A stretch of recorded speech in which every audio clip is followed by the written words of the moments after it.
Do you want me to count you in? Does it feel weird to count yourself in? I think Mark should count Simon in. I think Mark should count Simon. I think he might be waiting a while. I think we should do a count of 4, starting with Mark, then Alex, then Simon, then Joe. Oh, this is gonna go so well over Discord. Yeah. This is gonna go so well over Discord. Yeah. 4. 2. What?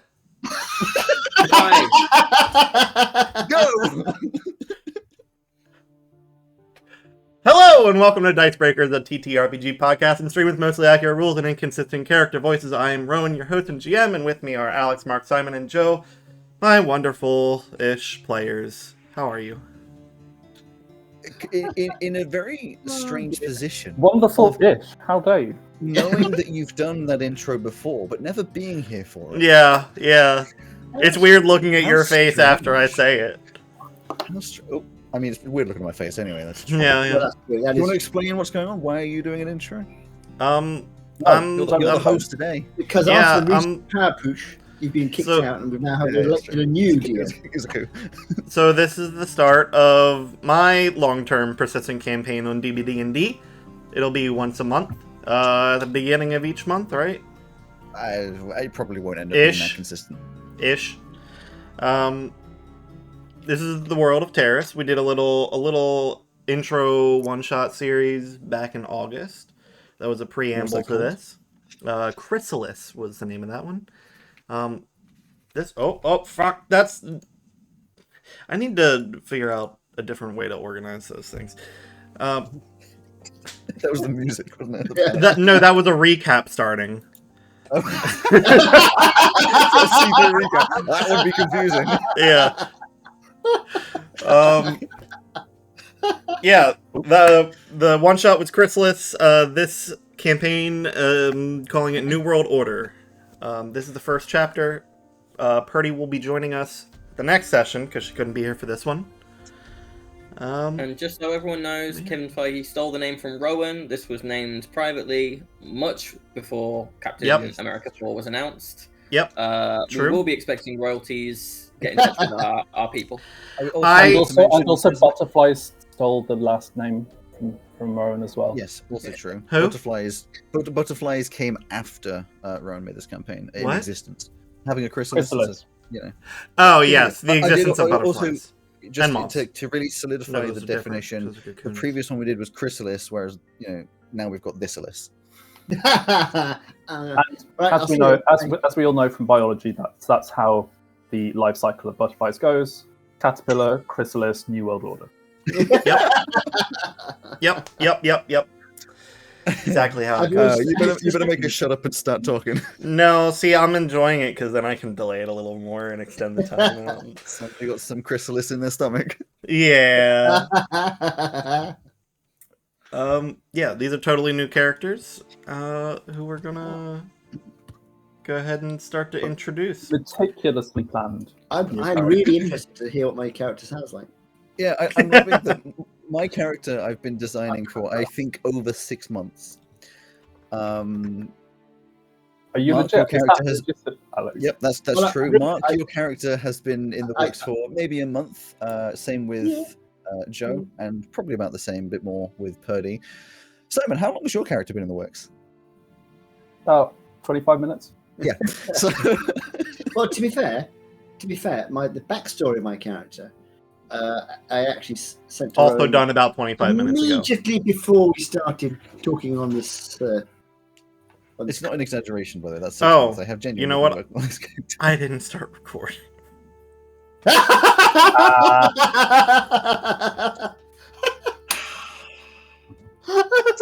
I'll give you that one. Wait, now you're going to have to. Don't worry about it. Just on your own.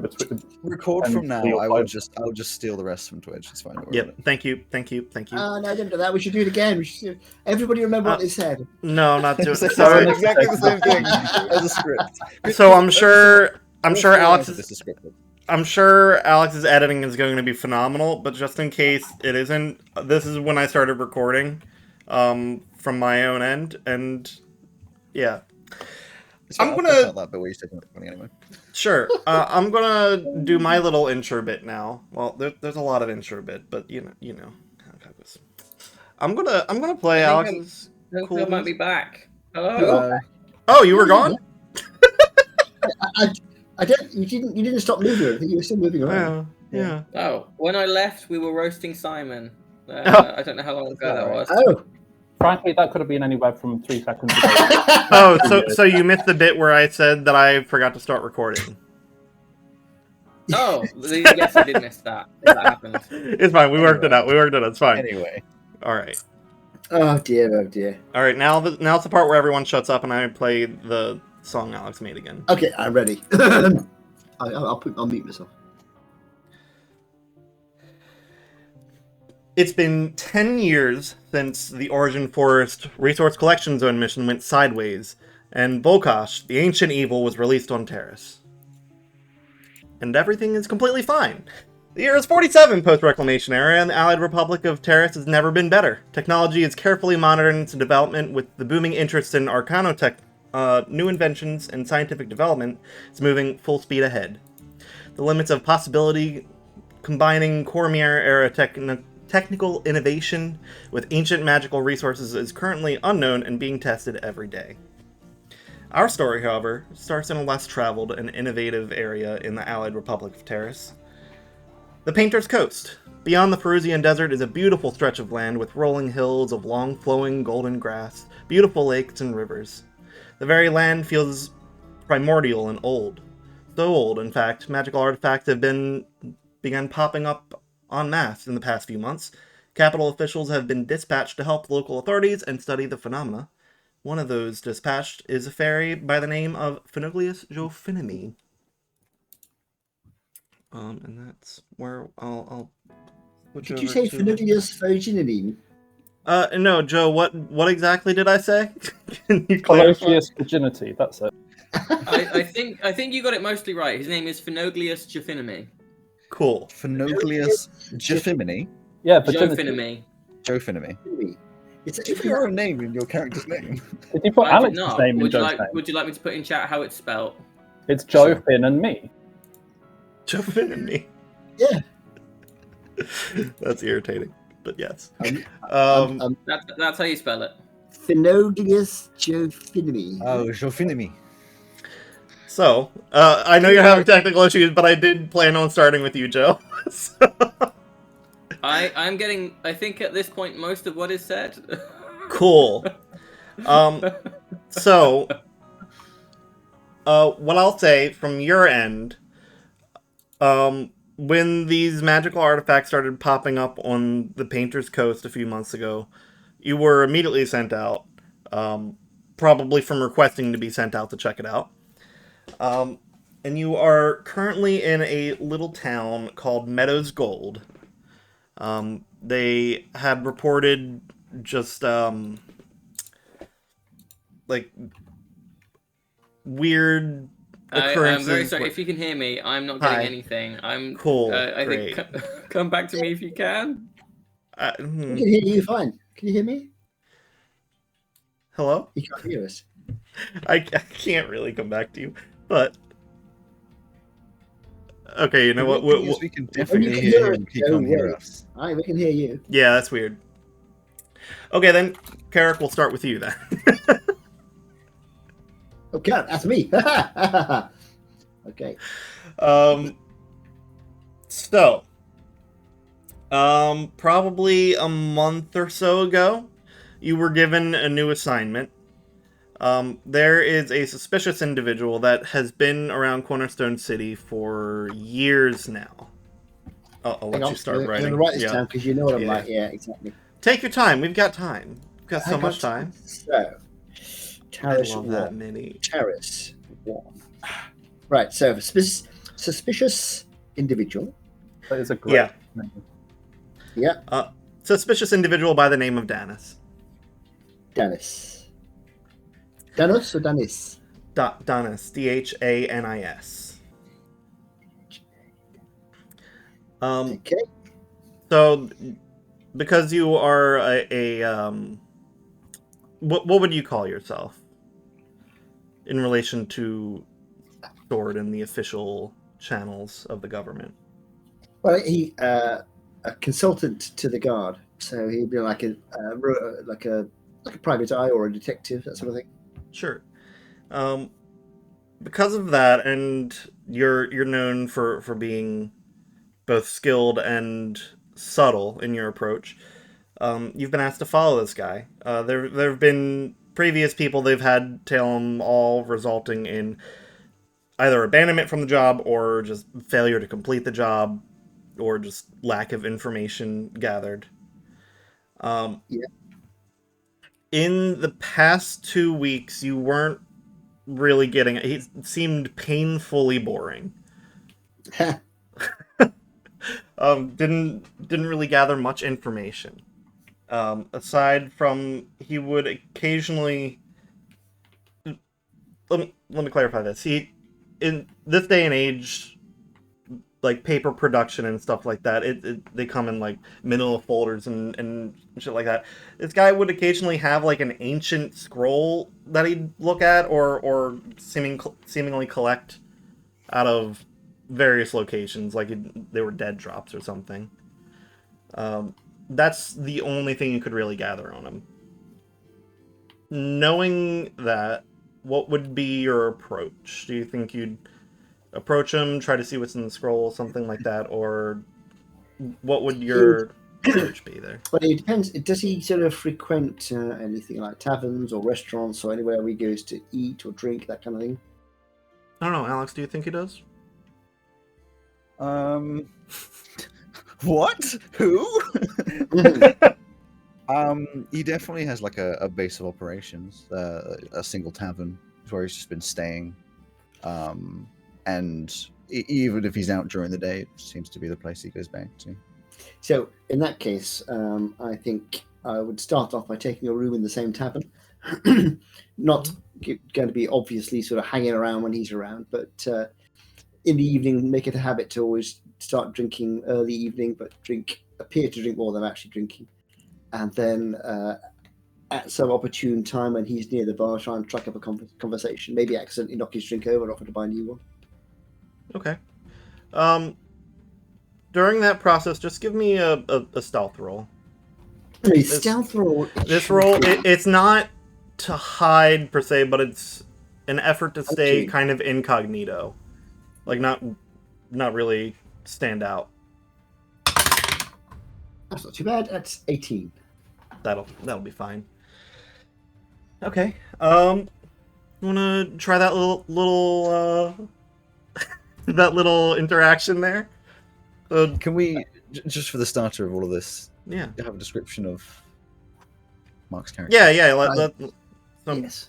Mark, give your description first. My character, because of course I have written a detailed description of my character, and I'm not at all.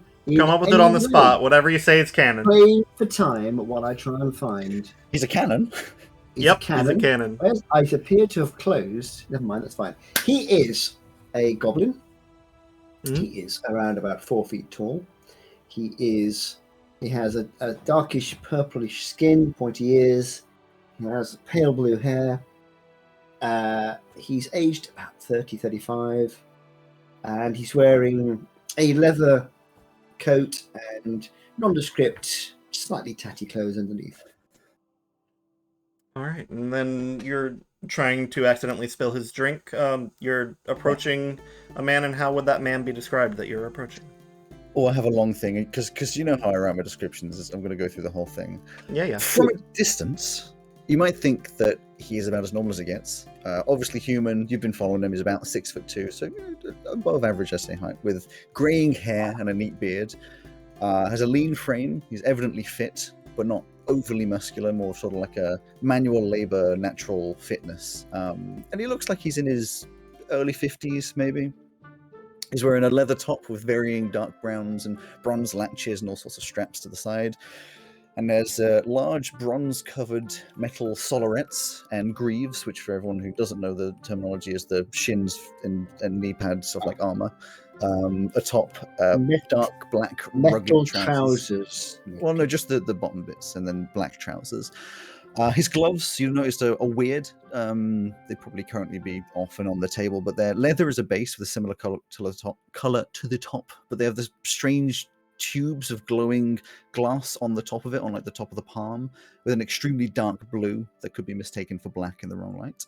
But as you would be approaching and getting closer, you'd see that his face is rugged and worn, handsome in its own way, but the skin is grey and looks like almost dead, as though there's no blood pumping through the veins. His eyes misty white, kind of like a corpse, and on his body, on his face especially, there's large scars that almost look like cracks in the large cracks in the body that glow with the same dark black and blue that was on the gloves. But he stands tall and proper, you know.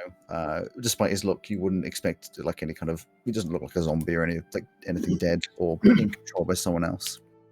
And he's just he's probably currently sitting there, fairly straight backed, staring into the nothingness with probably like a smaller, delicate drink, like a glass of red wine or something.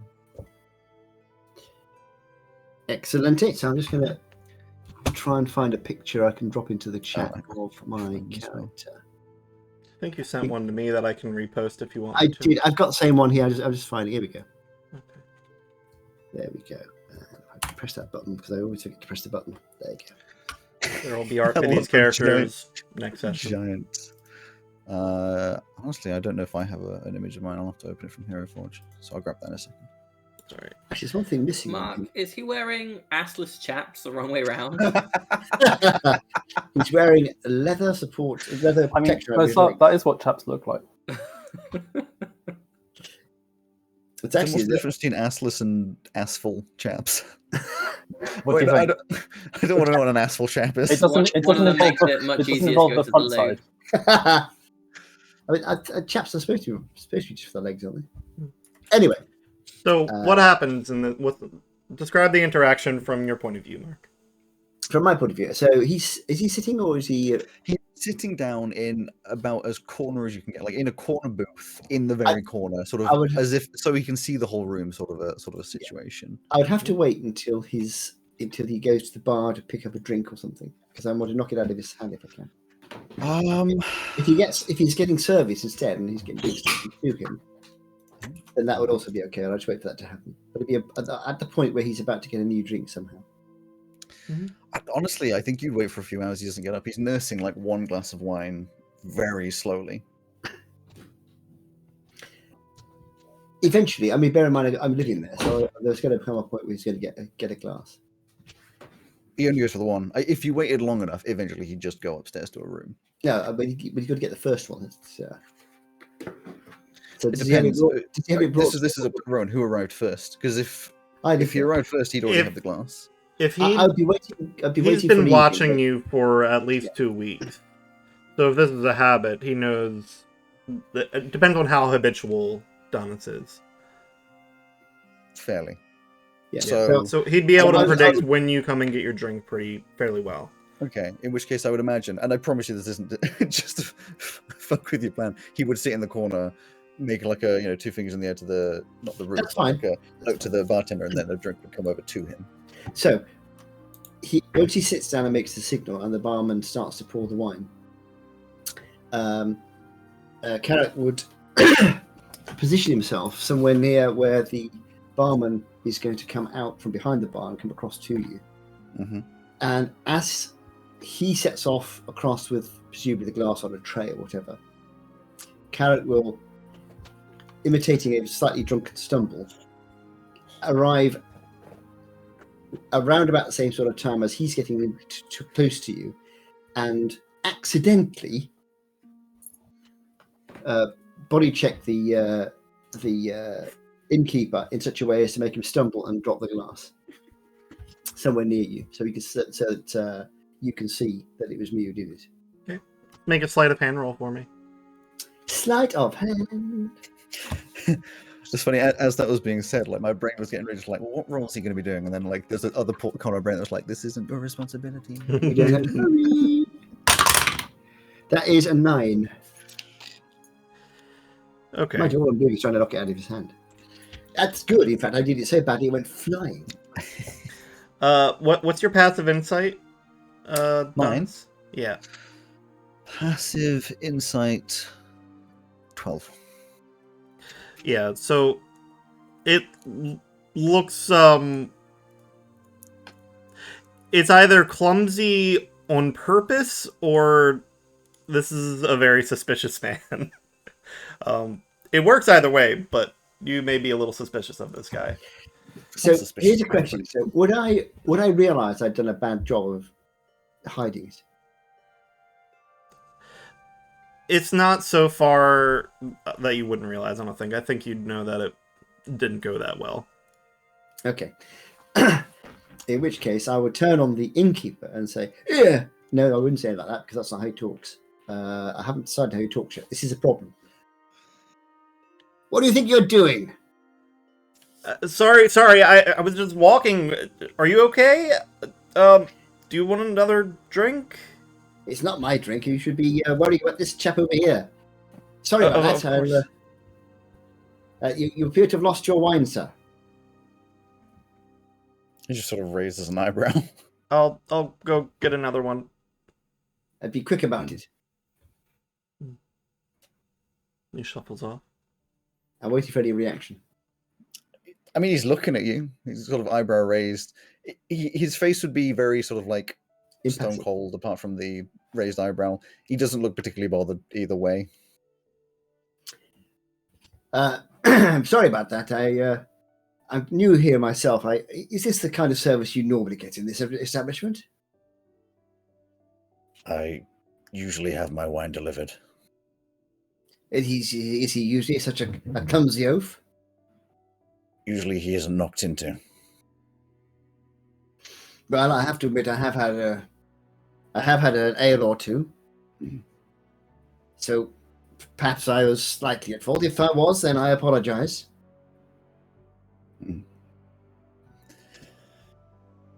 This is nothing to me. I see. Could you recommend the wine? Is it of any great flavor or bouquet? It's wine. That is certainly true. If you wish, I can recommend some better drinks behind the bar. I have tried a few while I've been here. I'm okay. Well, perhaps at some evening we can drink together. I find myself alone. I see you are the same. I prefer it that way. Well, if you change your mind, my name is Rajek. I shall be in the bar. Make a deception check for me, Mark. It is Rajek. Well, and I'm guessing you probably want to make a contested insight since you're already suspicious of this guy. Yeah. 19. 21. Oh, yeah. Yeah, this guy's full of shit. How do he react? I think you say Rajek and he just looks at you. There's a pause as he sort of like thins his eyes and he just says, "Why are you lying to me?" We don't all want to go by our real names. We have things to hide. Notice I'm not asking your name. Okay. If you change your mind, I should be at the bar. Who's paying? I'm happy to pay. He pauses a second, looks at the just like pool of wine on the floor, just like, one drink. Barkeep, these drinks from me. A better wine than the last one, please. He's already coming out with the new glass. Okay. I'll go pull out a top shelf one. And a mead for me. Cool. Do you mind if I join you for one drink? It's a free world. If only it were so. I'll sit down. All right. Did you want to interrogate him anymore? Or happy to continue from there? I'll wait for the wine to go. I'm going to wait and see if he says anything first. He probably wouldn't initiate conversation. He's still looking out into the room. I think on closer inspection, You're not sure what, but it seems more. It's less sort of staring into nothingness and more watching movement, seeing who's around, keeping an eye on things. Do you have business in town, or do you live here, or are you here visiting? I'm here to find someone. Oh, interesting. I have some small skill in finding people. Perhaps I can help. I doubt it. Till you ask, you never know. I didn't ask. Well, should you need assistance, I am a finder of lost trinkets and people. I work for whoever pays. I've been in the city finding some lost property. That job is now finished. I was thinking of leaving.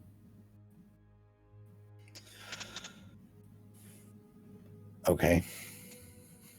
However, if you have work for me, I'm happy to stay. I am fine. If you need money, I'm sure the barman is paying. I don't need money that much. Burn!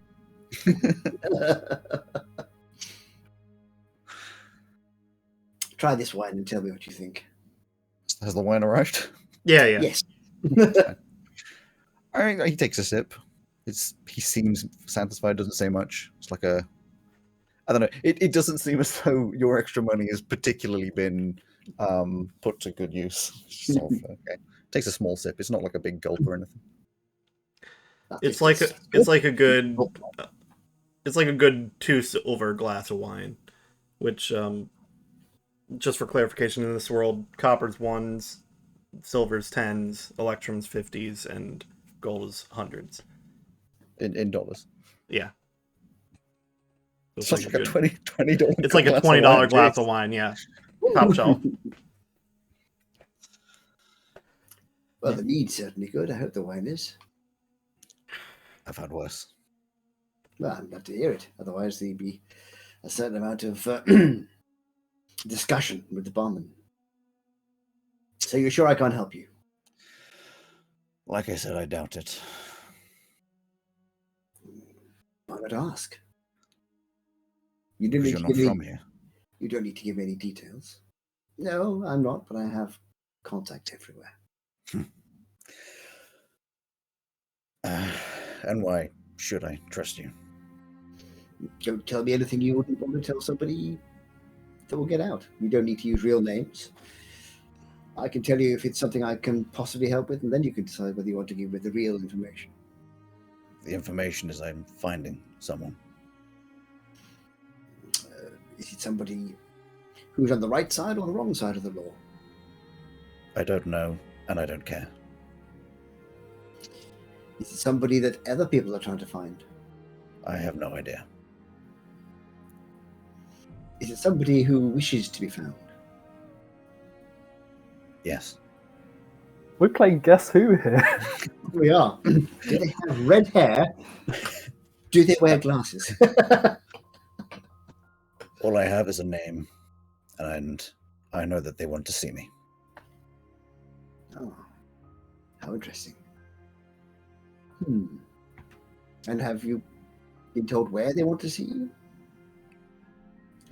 Would it be here by any chance? I will clarify for Donis, this is not the same. This is 2 weeks before. This is still prologue, so it's not the same contract. Is it not that one? That's fine. Okay. No. Same stuff applies then. Yeah. But the details, say whatever you want. Are we still in Little Ashbourne, or are we elsewhere? You're still in Cornerstone City right now. We're still in Cornerstone City. I see. Yeah. The other side. This is before traveling. Fine. In which case, same stuff applies. Yeah. Cornerstone City. It's not Mark's character tailing this guy for like a week and then just walking up and going, "Hey, I'm a spy." I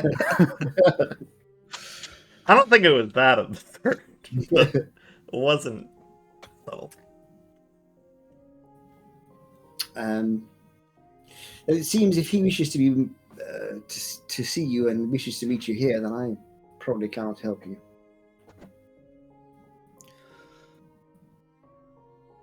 Probably. Well, in that case, do you fancy a game of Dragon Chess? Oh, no. Just as a question as well, would I have seen him tailing me, or is that a roll I can check? Based on his initial stealth roll, I don't think you would have seen him tailing you, but his first interaction with you was very weird. Okay, yeah. It's just so I know whether or not he's... Yeah, because your passive perception is not very good. I'm good at stealth, but I'm not very good at deception. Yeah.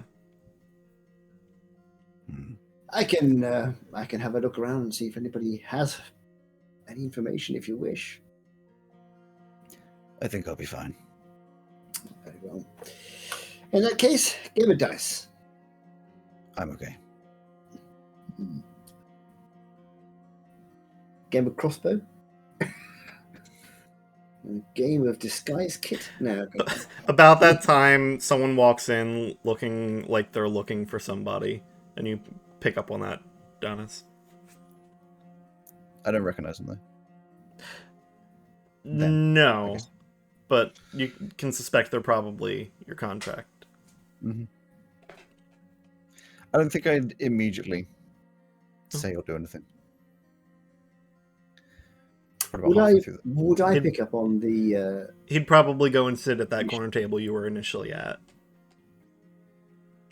I thought I was still at the corner table.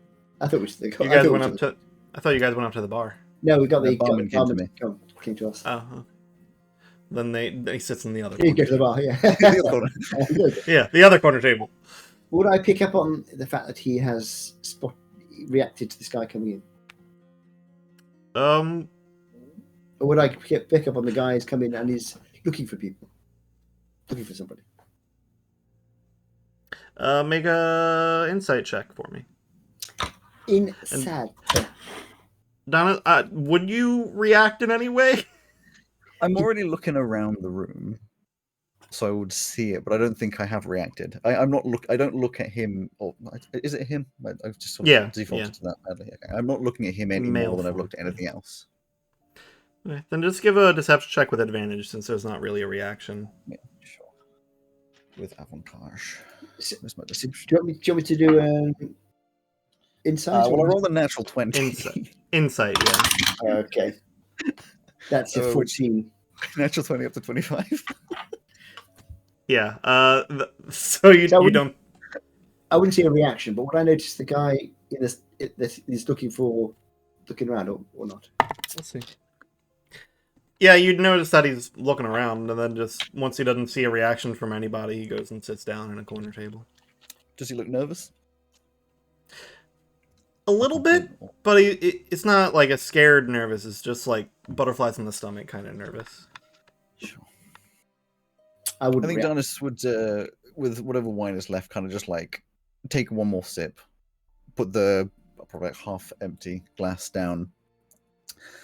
Just sort of, without even looking at, I've forgotten the name, Carrick, or what name did you give? Rajak. Just sort of say, well, it's been nice. And just stand up and walk over. He's not even going to hide who he's walking over to. He's just walking straight across the bar. That's fine. And he had, like I say, he's left the expensive cup of wine just there. That's fine. I'll just put it over to me. You think you'd leave it there, Karak? Or are you still going to try to like watch and listen? I'm going to watch, but I'm not going to make it blatantly obvious that I'm interested, but I'm going to keep a sit back because I'm assuming that I'm pointing roughly the right direction. Am I pointing the right direction to see the table? You could like side eye it. The reason I'm going to say if I'm not, I'll just move over to where the wine is so I can see it, whichever side of the table I need to be on. Okay. I think from just sit back and relax. I'm going to be watching. Then, from your perspective, I'd go over, probably stay standing. There'd be a discussion. Correct me at any point, Rowan, if this isn't how it would go. There'd be a discussion. I'd probably pull out from like around my back a big, like you were seeing before, this old sort of scroll. Put it down on the table. The person there would sign it, I'm assuming. Mm-hmm. Yeah, signs it. He rolls it back up, puts it back in his bag, and then Darnish just walks away. And actually, probably walks out the front. What about the guy who came in? Is he still there? He goes up to the bar, gets a shot, downs it, and then heads out. Just making a quick note. Signs. And from there, I just assume you probably continue following him for a while. A few days later, I would, but one thing I was going to say was at some point when he's out, because he goes out during the day. So at some point when he's out during the day, I would go and try and get into his room and have a look around. Okay. So I have thieves' tools and I have proficiency in them. Sure. Yeah. Roll a Dex plus proficiency for me. A Dex plus proficiency. That is 15. Yeah, that'll get into a standard tavern door. I'm going to obviously go in, and I'm going to be taking great care to put anything back that I move. I want to make it look as little as possible like anybody's been in here. Correct me if I'm wrong, Alex, but I don't think that'd be too difficult, given what he finds stuff in there. Describe what he finds, if anything. Bed would be made neatly. There'd be a small, soft bag with some folded clothes in it. And then, honestly, I think the only other thing that might be in there is just a book, like a reading book, some factual book about, maybe the history of the area or something. Nothing. I don't think you'd find much in there at all. None of the cupboards or anything like that have been used. If there's a desk in there that hasn't been, or it doesn't look like it's been used, just nothing. Does so the bed look like it's been slept in? You can't tell. It's been made, but then I don't know if you'd be able to. Probably looks like it's been sat on or something like that. But, but very, very much like you determined in the first 2 weeks of this assignment, this is a very boring man. Yeah, I'm also looking for any sign of any of the black purple liquid or any files or anything like that. No, you wouldn't find any of those things. Fair enough. And of course, he'd check under the bed and all that sort of stuff as well. Mm-hmm. And then he'd go out and he'd relock the door. Yep. So, okay. Continuing on your post for the next few days, you notice Donna starts packing the minimal stuff he has and breaks habit and begins to head out of the city, makes preparations, like gets a vehicle and all that, or a train ticket, and begins to head out of the city. So, knowing that you would be directed to follow him as well, and keep up the facade, as flimsy as it may currently be in direct interaction with him. So, travel takes you about 2.5 weeks or so. You have to go. You take train down past Origin Forest. Oh, bye, Simon. I don't have a 3-person thing, so I guess I'm. Everybody's gone. Yep. I can come back. I think my internet's stable enough. It's okay. I mean, if it's stable without the camera, so. Everybody's back. You've got a hat. I'm still here. It's just an enormous insect landed on my laptop, and I needed to squash it. Oh, that's okay. We love gigantic insects here.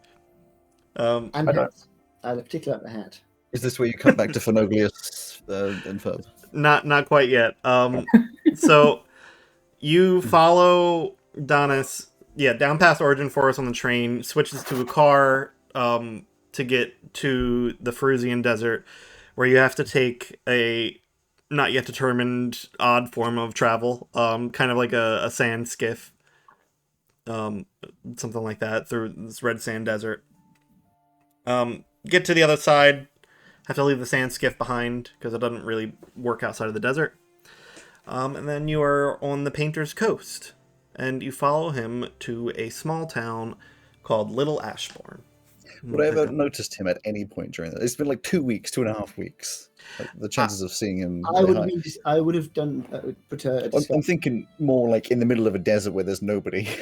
If there's someone else, I might notice. I don't know. It's a fair point, actually. Painter's Coast. What's the town name, sorry? The town name that you arrive at is Little Ashbourne. Can you make 3 stealth rolls for me, and then I'll take the average of that? Sure. I am going to be. I'll go for the disguise kit, I think. Do you think after that interaction, Alex, that he'd be a little on edge? He's always on. I think he'd be looking like every point. He's always seeing if someone's following him. Okay. I just wondering whether to use it. No, I don't think it's up to you whether that comes into the passive. I've changed my mind. I don't want to use disguise kit. Watching. I think he would see through it, and if he saw through it, he'd wonder why I'm disguising myself. So I'm just going to just try and keep out of his way. You said what was it? Stealth, you say? Yeah, for passive purposes and passive still being useful, we'll put that under your passive perception, Alex. Sure. 3 stealth rolls. It's not like I get much advantage. My perception is plus 0 anyway. Yeah. So. That is 14, 23, and that's not good. Wow. 7. That's going to average over. It'll be enough. Yeah, it'll be enough. 7. That's when I go to the on the train. I go to the bathroom, and as I walk out, he's standing outside the door. No, I was thinking of it more as being a close call in the desert, since that would be the easiest place to spot you. You get run into a close call, but although there's nobody in the desert, so it'd be easy to see. I guess at the same point, there'd only be one like sand skiff trail to follow. Yeah, exactly. I was assuming we were the same as Sandskiff, and I was like trying to stay at the back out the way somewhere. Mm-hmm. Yeah, so you guys make it a little Ashbourne, and then we switch over to Phenoglius, if Phenoglius is present and accounts for. I believe so. Cool. Having said that, it will now not work, but we'll go ahead. If it doesn't work, just let me know as soon as you notice you can't hear me, and switch to camera off, and hopefully that'll work. I was going to say, an updated picture. Before you, we could see you and hear you okay, but you couldn't hear us. So if you can't hear, just wave, because we'll probably be able to see that. Gotcha. And I was going to say that you've also set the bar fairly high here with the hat and the character. So for my next character, I'm going to have to look at my wardrobe before I create it. Are we switching to like this every cosplay? Week, no? We're not switching to a cosplay stream? Well, it's really good. If you need to just shave the beard here, so you can do the... Mm-hmm. I don't want to grow all this out again. Just for that. Very fair. You could, though. Hang on, I can... Yeah. Yeah! Okay, so... I should have mentioned, actually, just before you move on, that Kat would also have a set of goggles on his hat. One other thing I can mention for Karak is, while you're following him and getting close to Little Ashbourne, so the way I'm imagining it is people who work with the Tarot government get like it's a version of a sending stone that's essentially a pager. Mm-hmm. And you get a little bulletin on the pager that says there have been mysterious disappearances in a small town in the central coastal area of the Painter's Coast, called Little Ashbourne. And for any local officials or correspondents of the government should check it out. There will be a bounty depending on who the contact at the city says completed the job. Okay. Now you have 2 reasons to be there. Phenoglius, I can't remember how much I said for your character, so I'll say it all again. Well, all I heard was you were in a town on the Painter's Coast. Yes. You are currently in Meadows Gold, because in recent years, Painter's Coast has kind of exploded with magical incidents, whether it be from artifacts or unknown phenomena. So you and other people that work with or in Wand have been sent to both help and study the issues. In Meadows Gold, there has been swarms of rats and frogs and bats coming out en masse from a house just like outside the main part of the village. So when you get there, there's just like a swarm of frogs hopping down the street. It's very obvious where it's coming from. So you follow that to this house and just see like a swarm of arcane energy inside of the house. What do you do in this situation? So, should I describe myself as well for anyone listening rather than looking at the picture? Yes, please describe yourself. So, Phenoglius is about 4 foot tall. He is a fairy with kind of iridescent little like blue wings on his back. He is dressed in fairly colourful clothes. He's got a purple top hat with some kind of goggles on. Kind of a green long sleeve shirt and a blue and yellow kind of like not quite an overcoat, not quite a long vest, something in between, but made of like a softer material, more like a jacket than like an peacoat-ish. Yeah. He's got like a almost like a bandolier slung over his shoulder with like little like vials and little doohickeys and knickknacks. And kind of a big belt cinching everything together. He's got some kind of scuffed knee pads on and boots which have some kind of nice silver filigree, but clearly have seen better days.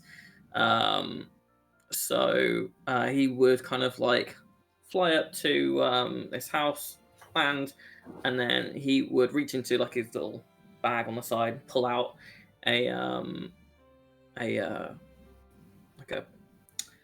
almost like if you know like a Star Trek tricorder, but in like a triangle kind of shape, with like a little lever on the side. So he'd start winding that up a little bit.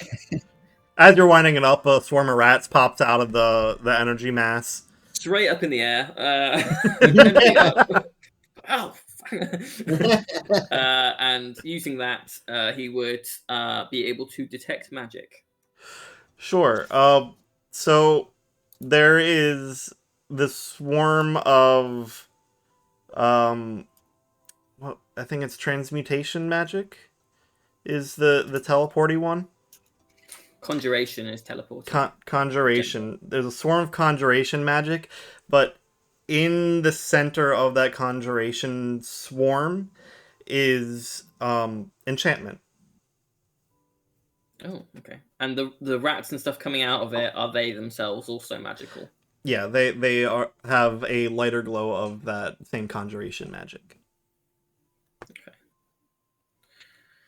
Well, this is a pickle. There is local guards there as well. It's like, you're telling me, do you know how to do this? I've never seen anything like this before. Anything you can do? I mean, I saw something like this once, but then it blew up in very short order. So I'm gonna take a few steps. Yeah, I might. God. How close has someone got to it? Well, it's been sitting in this guy's house for as long as we know. Mr.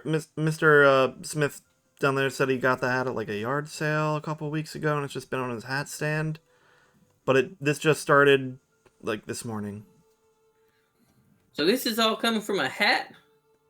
That's what he said. I mean, that's what was there initially, according to Mr. Smith. But oh, well, that's mighty concerning. Okay, I'm going to see if I can get a little bit closer to it, and I will fly. I'll see if there's like an opening or something that I can get into on like the next level. Like the eye of a storm, it's kind of like carved out a hole in the second floor of the house. You can see directly down onto the hat. That's just sitting there very innocently on a pile of broken wood that you assume is once the hat stand it was placed on. So this hat presumably is where the enchantment is and is in the center of this kind of surge. Yeah, okay. And I will say for your purposes with one, this is the kind of stuff that's been happening where artifacts are acting up to say the least. And your all-purpose tool has a thing that you can do with it to try to disable the explosion of magical energy. It does, or is that a thing for that's a thing from me? Okay. So you can make an Arcana check to try to quell the insanity. Okay. Well, the first thing I'm going to do is I'm going to take from my side a small, well, I say small, it's like a metal flask. Unscrew it to reveal like a bottle top, and then just take a long swig. Sure. And then put it back, and then I will get as close as I can, and I'll attempt to disable. You need to let. Is the liquid making you hallucinate that, or? You don't know. Make a strength saving throw for me. A strength saving throw. Yeah. I am bad at that. Is that to give Greg strength since Mark keeps leaving his phone on loud? Who's? Beg your pardon. Sorry. I am bad at that. I've been doing so well. 18. That's very good and far beyond the DC of 5 that I had set for this. Put in some good rolls. Yeah, so it's not a lot, but you can tell, like, if you weren't careful going into this eye of the storm, you would probably be blown back or maybe into the storm itself. But you're able to balance yourself enough as you fly down and just land just over top the hat there. Cool. So you said it was an Arcana check to try and like disable it. Yeah. You don't need to detect what it is because I already know it's Hattie from Super Mario Odyssey. Well, I rolled the same on the dice, making this a 24. Or is it Hattie from Battle Block Theatre? Hattie Hattington. More than enough. So send out your all-purpose tool. It kind of turns into like a what's the thing from Ghostbusters? The arc thing. Yeah, it just turns into like the gun portion of that goes. So the way that I imagine my all-purpose tool is that it's kind of like a almost like a pen knife or Swiss Army knife, in that it kind of has like a long handle, like a wrench or a spanner might, and then it's got a bunch of like little like levers and buttons that you can flick and push, and it will flick out a different attachment. Yeah, I'll flick out the one that lets me kind of do so flicks out like this energy coil attachment that catches on to that energy and kind of starts containing it, like a light electrical cage goes out around the energy that's being output and pushes it back into the hat. And it just a fun little hat looking thing there. Hold on, I can get you a description of the hat if I remember what it is. So, to my knowledge, would this hat now be fixed, or is it likely to just start going nuts again? You know it's for sure a magical artifact. There's really no telling what caused it, or if it will happen again. Normally in circumstances like this, you're told to take the artifact back. If the owner of it is severely bothered by it, compensate them in some way. Then that'll be like refunded by wand, given proof. Let me see. Fenoglius will be compensating with services. Okay, so there's not really much of a description of this thing. Let's just say that it's like a old style, like witch's hat. It's kind of dingy. It's got a little medallion of a bat, a rat, and a frog on the front of it. Cool. I'll say, hey, I think it's safe. Does anyone have like a box or something? I didn't bring my briefcase with me today. I didn't think I'd be needing it. Does anyone have something I can put this in? Okay, a hat box would actually be great if there is one available. 1 second. I'll go grab a thing. Careful. Thank you. Be right back. Runs out. 5 minutes later, comes back with a hat box. That is just what's your name? That is some mighty fine initiative that you got there. My name's Sebastian. Sebastian, you've done a good job today, Sebastian. I appreciate all your help. Thanks. I mean, best I can do, knowing absolutely nothing here. So, thank you. That's fine. That's just how we live our life. Can you put in a word for me back at the Capitol? I'm hoping to get there someday. I mean, I don't know when I'm going back, but I can sure tell someone Sebastian in Meadows Gold did a fine job. Sebastian Davies. I can promise you that that will be in my mind until such time as maybe I forget. I'm sorry. I'll do my best, but I completely trust that you'll remember long enough to. Yeah. If you want to go, you should just go. Don't wait. Just live your life. I mean, but like without connections, it's hard to get set up, and I mean, right now, this is just more comfortable right now. People know me. Well, I mean, you're gonna have to choose which one of those two things you want, because you're right. You ain't gonna have both at the same time. One day soon, I'm sure. Capital's nice, but home is wherever you make it. So it's fine. Yeah. Go for like a visit or something, and then see how you like it. Okay. I mean, one of these days the trains are gonna reach out here, right? So maybe I'll go then. Yeah. It's fine. Is the owner of this hat available? Do you know where he is? He's waiting back at the sheriff's station. Should I get him? Okay. No, just tell him that I took this for Wand, and he can write a letter or something if he wants. Okay. All right. Thank you again. What's your name? It's Finoglis. It's PH. There's not an F. Everybody spells it with an F. That's not how you spell my name. Okay. The F is in Jaffinamy. Finoglius. It's one hell of a name, sir. I mean, y'all can call me anything you like. That's fine. Okay. I mean, for our records, I'll have to use your full name, so appreciate the spelling. Yeah, that's fine. All right. Well, thank you. You're welcome. I'm gonna go write this up. Okay, I'm gonna head back. Just let me know if there's anything that you need, and then if I'm available, I'll help you out. All right, really appreciate it. That's all right. Yeah. So he heads off. Have a nice day. You too. He heads off, and on your pager you get a little alert. From what's your text tone? Yeah, what's your pager? What's your page tone? It would probably be actually. So something that I can do is I can imbue things with like a recorded message. So it would probably be a more custom text tones version of that. Yeah. So it would probably be my own voice, quite crackly, being like, "Hey, you got a message." Okay, so from your pocket you hear, "Hey, you got a message." And it's like way too loud in public kind of thing, where it's like, oh shit. Yeah.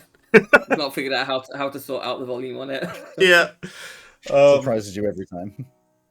It is an alert from Wand that says there's been a string of mysterious disappearances that could be linked to a stray magical item in a town just a few miles north of you called Little Ashbourne.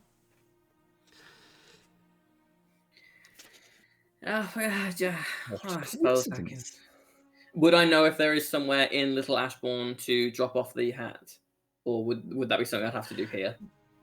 So, Painter's Coast is pretty disconnected from the rest of the territories. So it's the kind of thing you'd have to hold on to until you got back to the capital. Cool. I'll strap up my hat box to my back, and you said it was just a few miles, so I'll fly that. I'll enjoy the scenery.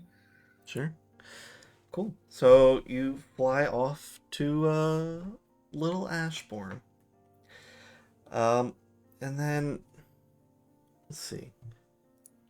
Need to come up with something quickly for our friend here. Could I, by any chance, throw and add a hat of vermin to my inventory? You most certainly can add a hat of vermin to yours. inventory. There's something concerning about you knowing every single item. And that's why it's not every single item. I have just spent a lot of time looking at magical items for the sake of gags. It's just not often that I get to find one. you'll get plenty of chance in this campaign. I promise you that. Yeah. So, Simon, remind me what we were talking about. So, where is Fenoglius like going now? Fenoglius is headed to Little Ashbourne. So, since essentially, obviously, I don't have anything prepared for Akendra, but from your perspective, tell me what Akendra is doing to get to Little Ashbourne. Yeah, I mean, so I guess Fenoglius, like, I guess you'd like come across some like buildings or something. There's just like a street, and it's like just a little place or whatever, and you just like turning the corner, and then you just hear like, "Oh my god, that was so cool!" And round the corner comes. Oh, what, as I'm starting flying away. Yeah. Yeah, she's like, wait! No, you can't leave now. You can't leave now. That was so cool. What was that? What was what? Also, describe Akendra. And, like the hat and so Akendra is a half orc. She's very tall. So I guess like 6'6" or something. She's. You can tell that she reads magazines or whatever about fashion, but those magazines are not designed for half orcs. They're designed for like elves. So she's trying to look good. No elves in this world, but oh, sorry, not elves. I don't know, whatever. Humans. Humans. Well, there we go. Yeah. Designed for dwarves, so like crop tops. Yeah. Well, that's the thing. Is I've been designing her in Hero Forge just for my kind of characterization, and she is wearing a crop top, but I did think of it as like a human jacket. So sure. That's how it fits her. Yeah, she's got kind of medium to dark purple skin and green hair, kind of going reverse Hulk vibes, reverse She-Hulk vibes. And yeah, she's looking up kind of excitedly at you, specifically at the hat. It's in my hat or the hat the box? hat. Where's the hat? What the fancy hat box thing? Yeah, it's in the hat box. Be like, oh well, this is just one of your standard magical item, kind of devolution anomalous events that it just happens sometimes. Sick. Yeah, no, it can make you sick sometimes too. I once I found this like jar that was just spewing out goo like a geyser, and it was just, it was nasty. That sounds awesome. I mean, it was a little bit awesome. Yeah, I'm not gonna lie to you. I had a lot of fun. I learned a lot on that job. You did? So, how can I help you, miss? Oh well, I just saw the load of the rat geezer thing, and it looked pretty cool. And I'm looking for cool stuff, so I thought I'd come and ask you. You want this? Oh no, I don't want it. I just want to look at it. Oh well, yeah. I mean, I can show it to you. Now, I must say, I do not take any responsibility for any maiming or permanent disfigurement to your internal or arcanological being. That is on you if you want to risk looking and touching this thing. I'll let you, but that's on you. No, it's fine. You sure? Because you seem very keen. I just, you got to know the risks. I know. I saw the. I don't need to see it again. It's fine. It was cool. I wanted to ask you about it, but it's fine. It's cool. Okay. And what's your name? I'm Akendra. Akendra. It's a very nice name. Thank you. You got a last name? No. That's fair. I often find that having two names is just kind of a bit of a burden. It's so much more to write down. I was thinking about just carrying around a stamp, like a stamp and some ink, and just go whenever I need to write my name down. Maybe that's just for people with long names. Well, where are you headed then? You said you were looking for cool stuff. You good at finding things? Huh? You good at finding things? You said you find cool stuff. Well, I've not really found anything cool so far. Just as an aside, Rowan, is my little tricorder doohickey showing me anything on Akendra? Remind me what the tricorder thing is. It's the detect magic. Hold on. I need to remind myself what I put on this character that I designed. Oh yeah, there.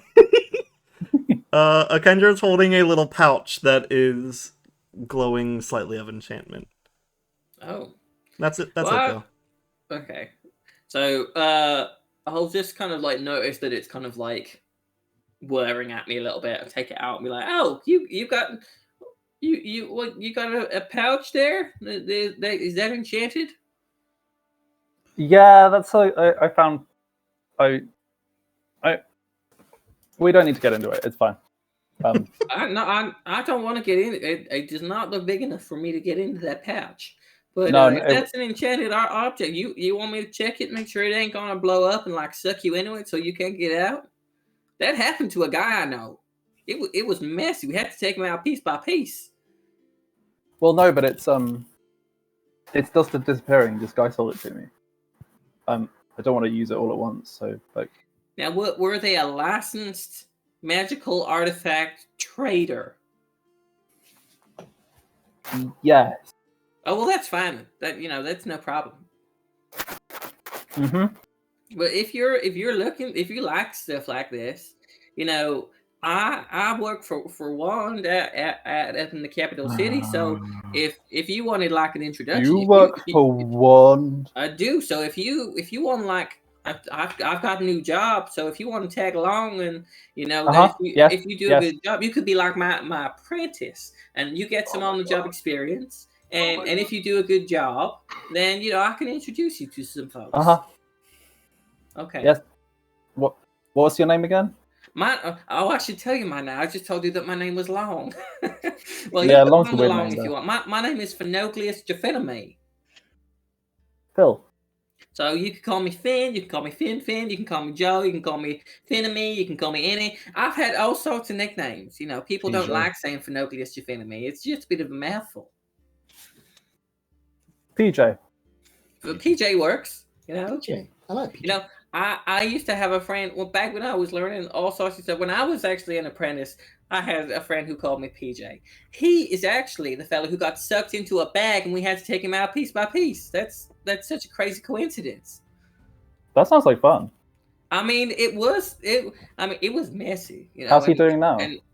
He had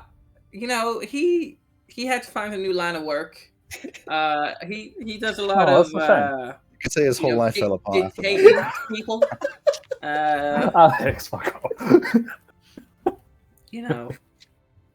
He does a lot of that. A lot of mental stuff. But he's fine. Mm-hmm. Cool. Where are we going? We're going to Meadows Gold. I think it's this way. Little Ashbourne. You're coming from Meadows Gold. Yeah, I was going to say, we just came from there. Why are you going there? Oh. Then I definitely don't know the way to Little Ashbourne then, because that's where I thought I was coming from. Do you know which? It's so easy to get turned around. Do you know which way it is? Mm. She just points. Let's see if we can find someone, because I was definitely going the wrong way. You're just pointing now. There's a D4 roll as to whether or not you actually meet the party for the rest of this campaign. Let's go. We'll someone and they can tell us the way, because I'm no longer confident in my sense of direction. Pager's pointing the direction to go. No idea.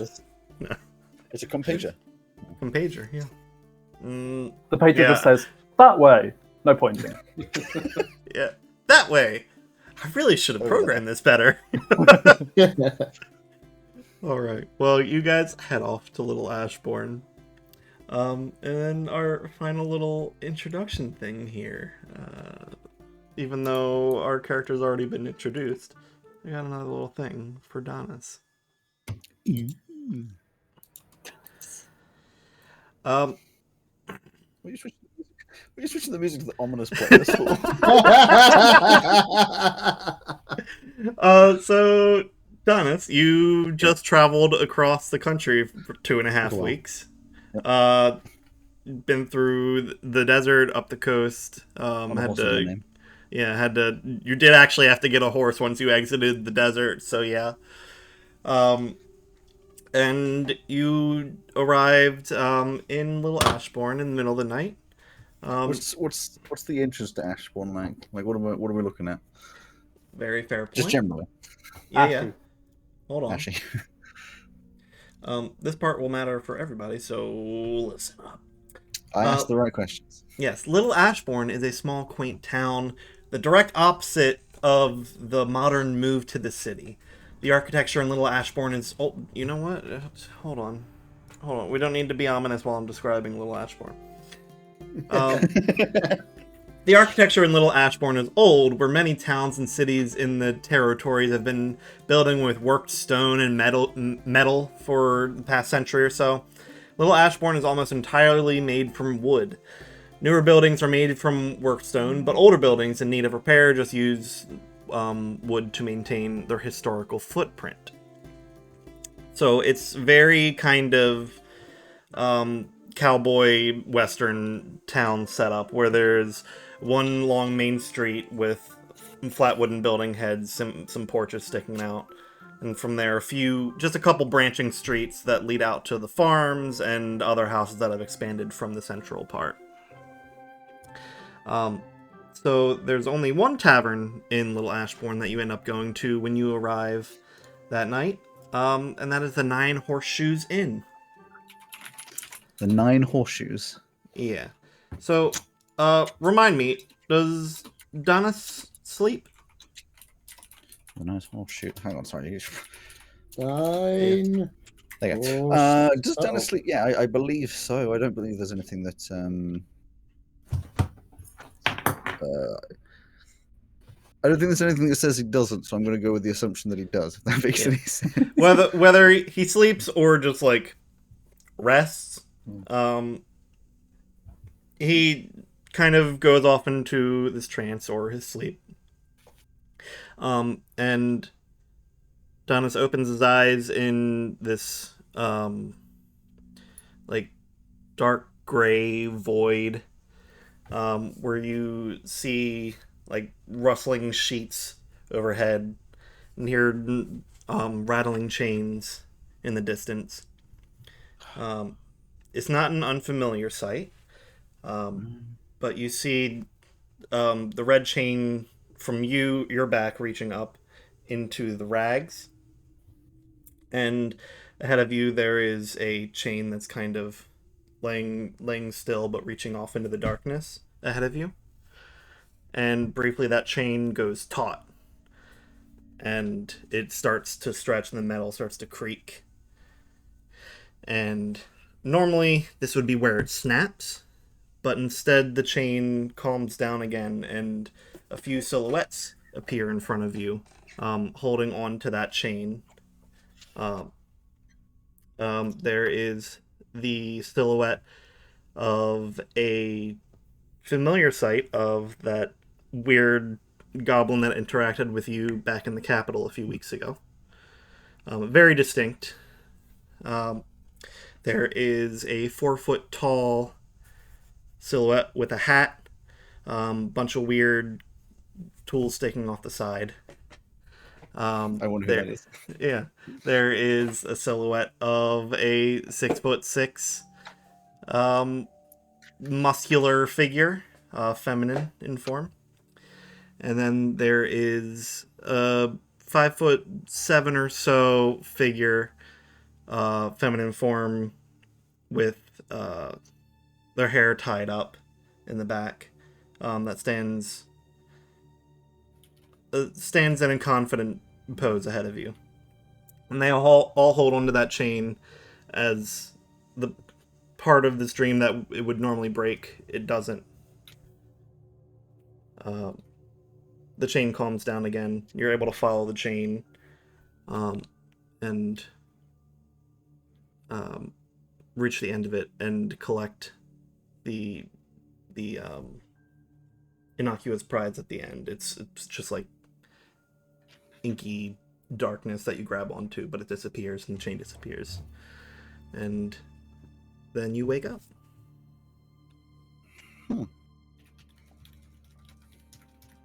Imagine I wake up fairly calmly. Imagine I usually wake up with a bit of a start, but not this time. Yeah. And that's the only addition to your intro that I have for you. But it should give you something to think about. Nah, I'm just going to ignore that. Yeah. So, since I missed the description bit, which one of the two feminine forms was Simon's character? The huge one, the big one. The 6'6" one, yes. Right, thank you. Then there's a more average-sized feminine form. But yeah, one thing I forgot to ask earlier: how common are goblins, and how would I have been? Not that I would have made. They're common enough. You know they come from.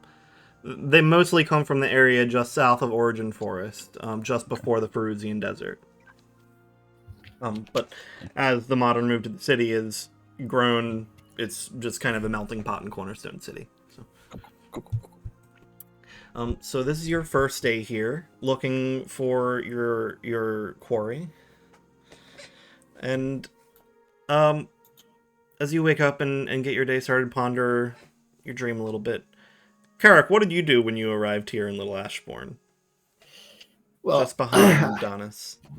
So at the moment, I have two missions. One is stuff is happening here and it's weird, and the other thing is Donis is here and he's weird. So since I've got someone to follow, I'll stay at a distance. I'll see him no doubt go into the inn. But makes it a little difficult since it's the only inn, yeah. It's the only inn, exactly. So what I would do, in fact, is I would hang around away for some distance to the inn and wait for another transport to arrive. So it doesn't look like I keep it on the same one as he did. I don't want to... So once you exit the desert, vehicles are a lot less common because they can't get resources out to this side of the desert without trouble. So it's more horses and whatnot that you'd have to either rent or buy. Oh, right. So I would have rented a horse at some point. I've been following a distance in. Yeah. In that case, I'd just take the bull by the horns and I'll give him a little while so it isn't obvious I'm following him. And perhaps an hour, a couple of hours.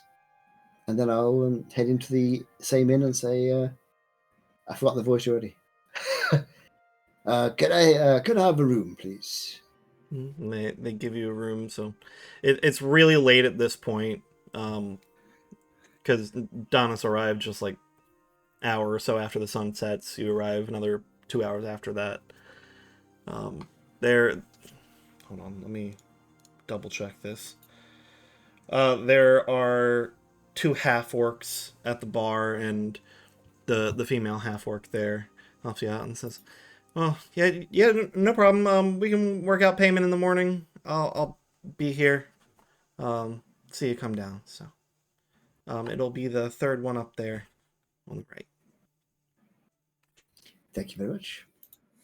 So, once I'm in my room, I'm going to cast Locate Creature. Okay. On Taris, of course. Just on the other side of the wall to your left. So I know which is his room. Okay, that's fine. Yeah. Your neighbors. Yeah. I'll get the glass. Hello. Yeah, what does he hear when Donis is preparing for bed? Not much. I'm not sure Donis makes much noise at all, to be honest. Just sounds like an empty room. He's not silent in the night, you know. Yeah. Fun. That's it. I'm really at that point. It's been a long and tiring journey, so I want to get some sleep. Sure. Is he an early riser or a late riser? I imagine Carrot would be an early riser because he's used to getting out and trading people. So also, I'm quite interested to see what I've forgotten his name already. Danis. What Danis. Danis is up to, also, with he's got anything to do with all these strange happenings in the town, which I am aware is happening. So I get up. I would listen at the wall, see if I can hear any sounds of movement. Is he still in there? Probably don't hear too much. Do I hear enough to tell whether there's anybody in there breathing? It depends what time it is. I think Danis would be up before the sun, unless like before the sun is 3 a.m. It would be like. I'm imagining that Carrot would get up probably about 6:30, so an early start. So it's up to you what time you get up. I mean, it would be at the same time. Technically, it's 8 hours after we got in, which is quite late anyway. 6 hours, but then 2 can be chill time. But does Carrick wait to hear the door open or close over there, or are you trying to get out ahead of him? I'm just wondering if he's there or not. It's part of my just keeping track of where he is.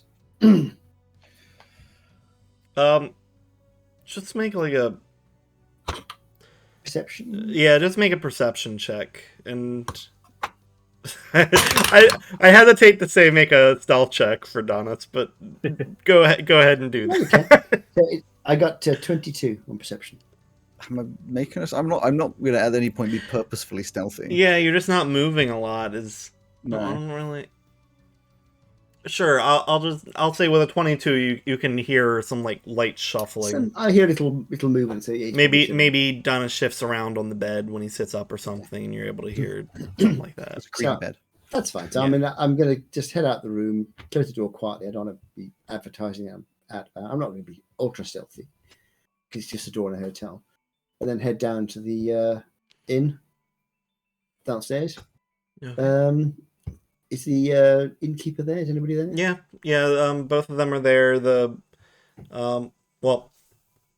female half orc is there. The other one is, you can see like behind a window, in the kitchen. She says, "How'd you sleep? Was it comfy for you?" Or? Oh yes, it was fine. Thank you very much. Yes, I slept very well. Any chance of some breakfast? Oh yeah, we're just preparing some stuff right now. You're a little early.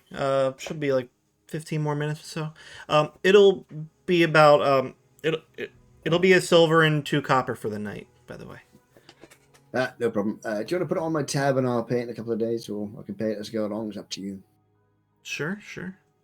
I tell you what. Here, I'll give you a gold. Tell me when it runs out.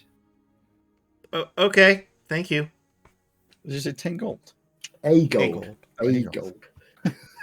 Ask for $12, give $100. A gold. Yeah. So I mean, a gold is $100 equivalent. I don't know if you heard that previous. Yeah, but if it's going to cost me, how much is it? A silver and 2 coppers. A silver and 2 copper, yeah. So if I'm going to be here for about a week or so, I'm expecting to be here for about a week or so. If I don't use it, I can always get some change back later. So I'm going to go out while I'm waiting for my breakfast. Oh, I know. I'm going to say to the orc innkeeper person, have you heard of anything strange happening in town recently? I've heard rumors that some odd things have been happening around here. Yeah, I mean, there's been some disappearances. And there's that weird sign outside of the general store as well. I don't really. A bunch of people have different theories. I don't know. I just want it to stop. Hopefully Letty can do something about it. Who? Letty, it's our town sheriff.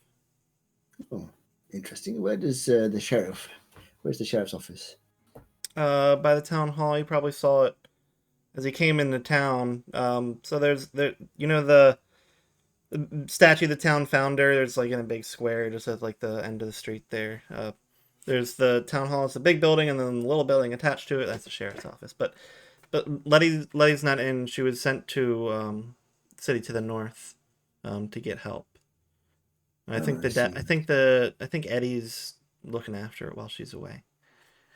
A deputy? Eddie. Eddie, is he a deputy or? Yeah, Eddie is the deputy. Eddie Red Mansion. Letty. he is the sheriff. From well known in Fantastic Beasts and Where to Find Them. Eddie Redmansion. Yep. Really? Eddie Redmansion 20. Let's see. Middle name is Ed as well. Ed Redmansion. Do you know what time the sheriff office opens? I mean, somebody's usually there. They're probably there at this point. I think I'll wander down. I'll come back for breakfast in probably half an hour, 3/4 of an hour. From the back, you hear the male or half orc. It's almost done. If you just want, got some bacon fried up. Oh, okay. All right. You've talked me into it. Breakfast first, then. All right. It just gives you a little scoop of eggs on top of toast and 3 slices of bacon. That's the standard. I'm hungry now. All locally sourced. Ah, excellent. Thank you very much. Mm. I'll have a bit of breakfast and a cup of coffee. How I'm long not do you going to rush think? over it, but Yeah. I'm not going to rush over it, but I'm not going to hang about either. So, 15 minutes. All right. Donis, when do you think you'd come down?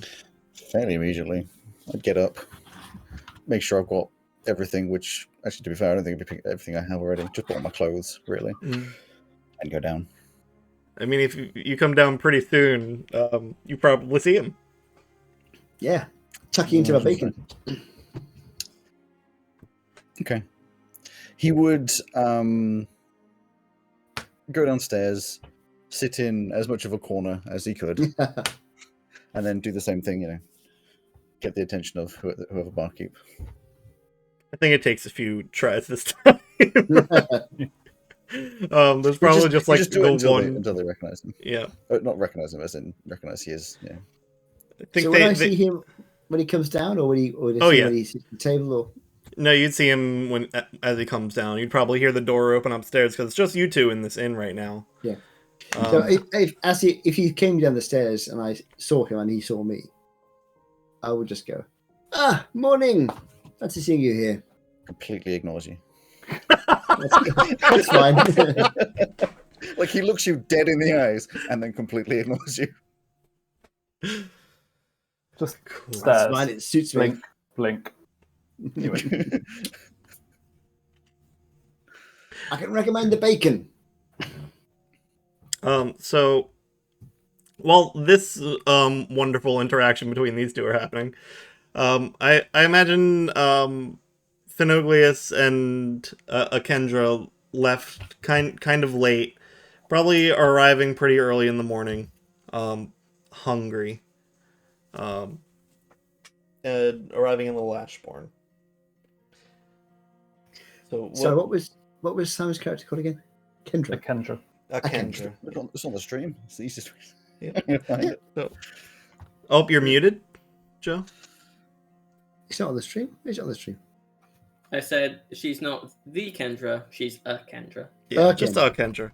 Just a Kendra. I can't see it on the stream. We're talking On about each the of our stream. cameras. You're talking about the stream. I know you're talking about the stream, not that. The stream. Yeah, the stream. Oh, a Kendra. Also, just for notes, if the person does come over, you'd hear him order porridge oats unflavored. Well, we no, just oats, no water. I mean, no. With your horse? Yeah, not dry oats. She'd come over and just be like, we don't normally prepare it because nobody wants. Are you sure? We got eggs. We got toast. I'm sure. All right. I can recommend the bacon. Finoglius and Dekendra arriving in town pretty early in the morning here. So where do you go? I really fancy some porridge. I don't know about you. I got me a hankering for some good grub. You can smell bacon. I ain't never been in this town before though, so I don't know where I'm going. Have you? I'm just gonna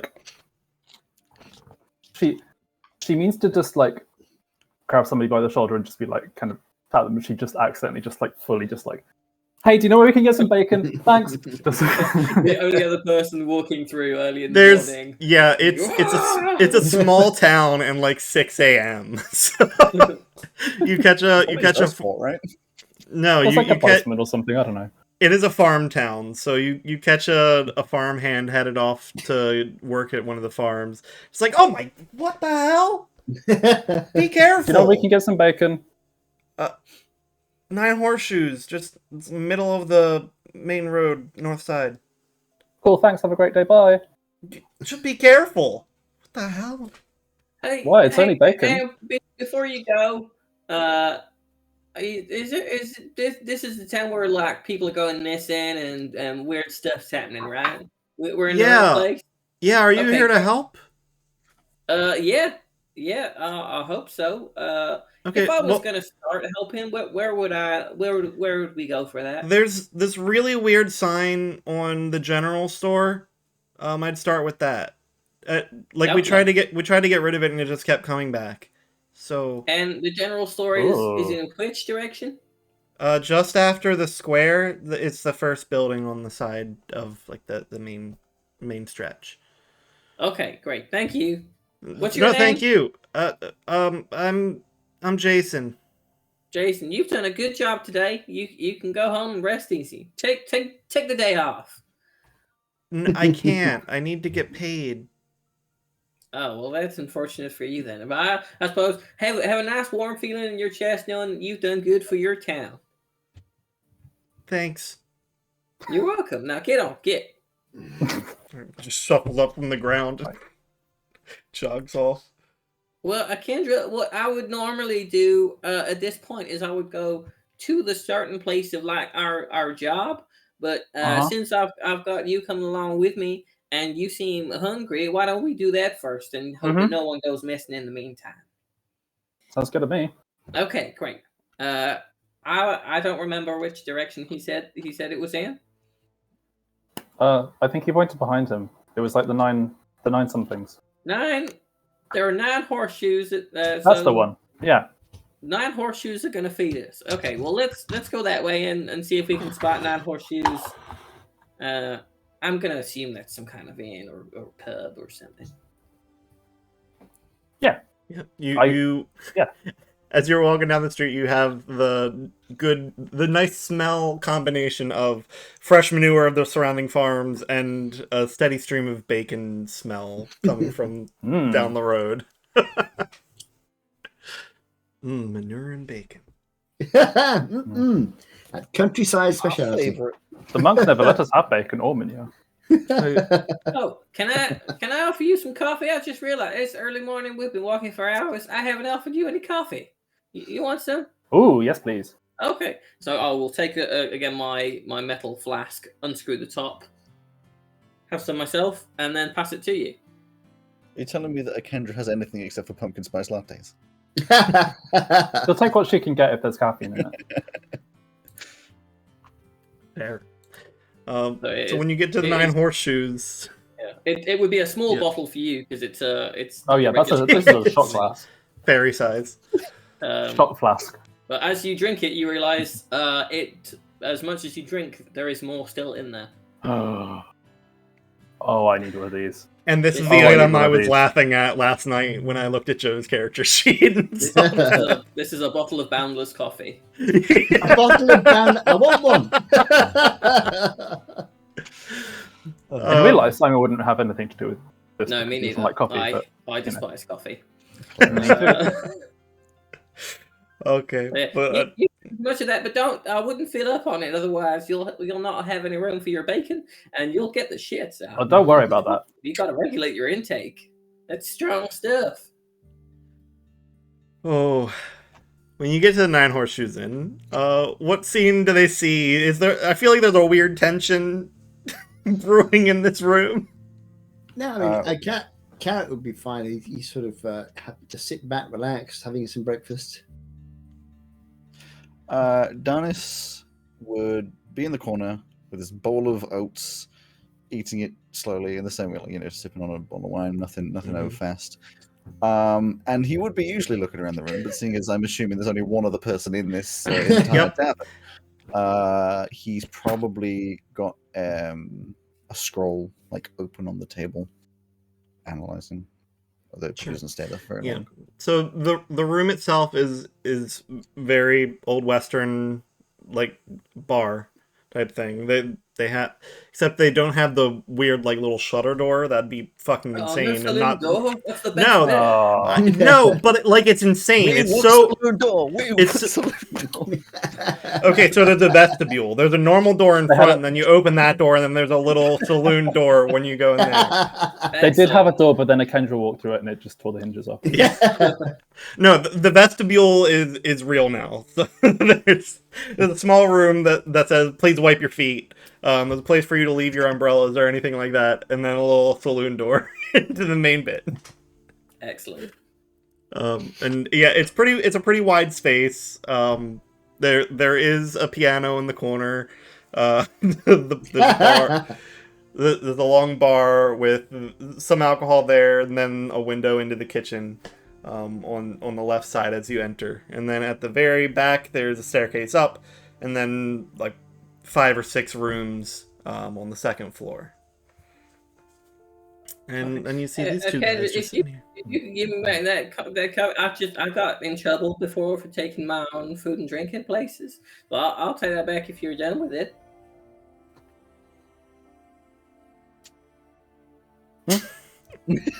Sorry, I was too busy admiring it. Could I have it back just because I went somewhere before and they didn't have any and they said they confiscated, so I prefer to keep it close by. Sure, I guess. Yeah. That's Thank fine. you. Slightly kind of reluctantly gives it back. No, there's plenty for once we're done. Like it kind of doesn't run out. Like that's it. So don't worry about not having any more. It's there's just as much as there is. Cool. Here from the bar. Hey, welcome to the Nine Horseshoes. You want to take a seat just in time for breakfast? Great. What's on? You wouldn't by any chance happen to have I believe it was bacon and eggs for my friend here, and I would just love like a bowl of porridge with some like honey and some cinnamon, some dark sugar if you got it. Like that'd be great. You know, we normally wouldn't, but today we do. Take a seat. Oh, that's my lucky day. I'll get to you. Wait, so just to be clear, this establishment both doesn't serve porridge unseasoned and also doesn't serve porridge seasoned. They have it, but nobody usually asks for porridge, so they don't normally prepare it. Yeah. I thought you meant that they normally don't serve it plain, and then I was like, but they also don't serve it with toppings. But you were right; they don't serve it either way. Well, that's good. I'll see the fella in the corner also eating porridge, and I'll just give him a little wave and be like, "Hey, I guess it's our lucky day, hey, stranger." you just hear a. It's nice. It's good porridge here. Carrot would say, hello, travellers. Come for some breakfast. I can recommend the bacon. It's very nice. Oh, excellent. Yeah. You want bacon, right? Uh-huh. Great. Bacon. You mind? I don't know if you mind, Kendra, but you mind if we sit with you? If we're not local to here, so maybe you could give us a bit of lie of the land. I'm afraid I'm not local either, but you're quite welcome to join me. Oh well, fellow travelers down the path. That'd be nice. Yes. I don't know how long I'm going to be able to keep this voice going for, guys. That is a relief. You can pretty quickly pick up that these fit the silhouettes you saw in your dream. Mm-hmm. So, what are you two doing in town? I'm here. I should tell you before I inquire, I suppose. But I'm here just to lie of the land. I've heard. I do a little bit of investigation here and there, and heard some odd things are going on. I was just piqued by interest. As a question, do you reckon I can hear their conversation, or are you guys trying to stay particularly secret here? I wouldn't be keeping my voice down. I'm going to be trying to keep half an eye on his reaction because I'm also interested in. Sure. Kendra doesn't know the meaning of the word subtle. I think we went that literally doesn't. Alex and Mark, make insight checks into each other. Insight check. While they're doing that, Owen, can I just 15. clarify? 8. In my equipment, as part of my background, it says I have an Izzet insignia. Am I right to change that to a wand insignia? Yeah, sure. I mean, you wouldn't know. So- I'm actually not bad at insight, but my dice is being appalling. Yeah, it is. 15. Okay, I got 15 8. and an 8. All right. Donis, you can kind of tell that he's kind of playing it up so that you can definitely hear. Carrick, you don't think he's watching at all.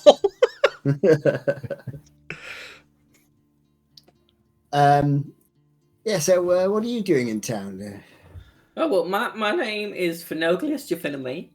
This is my new Bless you. apprentice, Akendra. Oh, sorry. So that's my name. I get that a lot, you know. Some people say Gesundheit after it, and I'm like, that's a very strange way of trying to say my name, but, you know, whatever. You know, so my name's Phenoglius. This is Akendra, my new apprentice. Oh yeah. I'm here at the behest of Wand. They've asked me to they asked everyone in like an area, so I've come along to check out these disappearances, and I don't suppose you know where the general store is, because there was this nice fellow who told us, but my sense of direction, so I turned around. Did you say you work for the sword? No, I work for Wand. Wand. Yeah. Who do I work for? I don't know. I just met No, I'm you. not asking. Your name. You often work with Sword, Sword, but you're your own entity.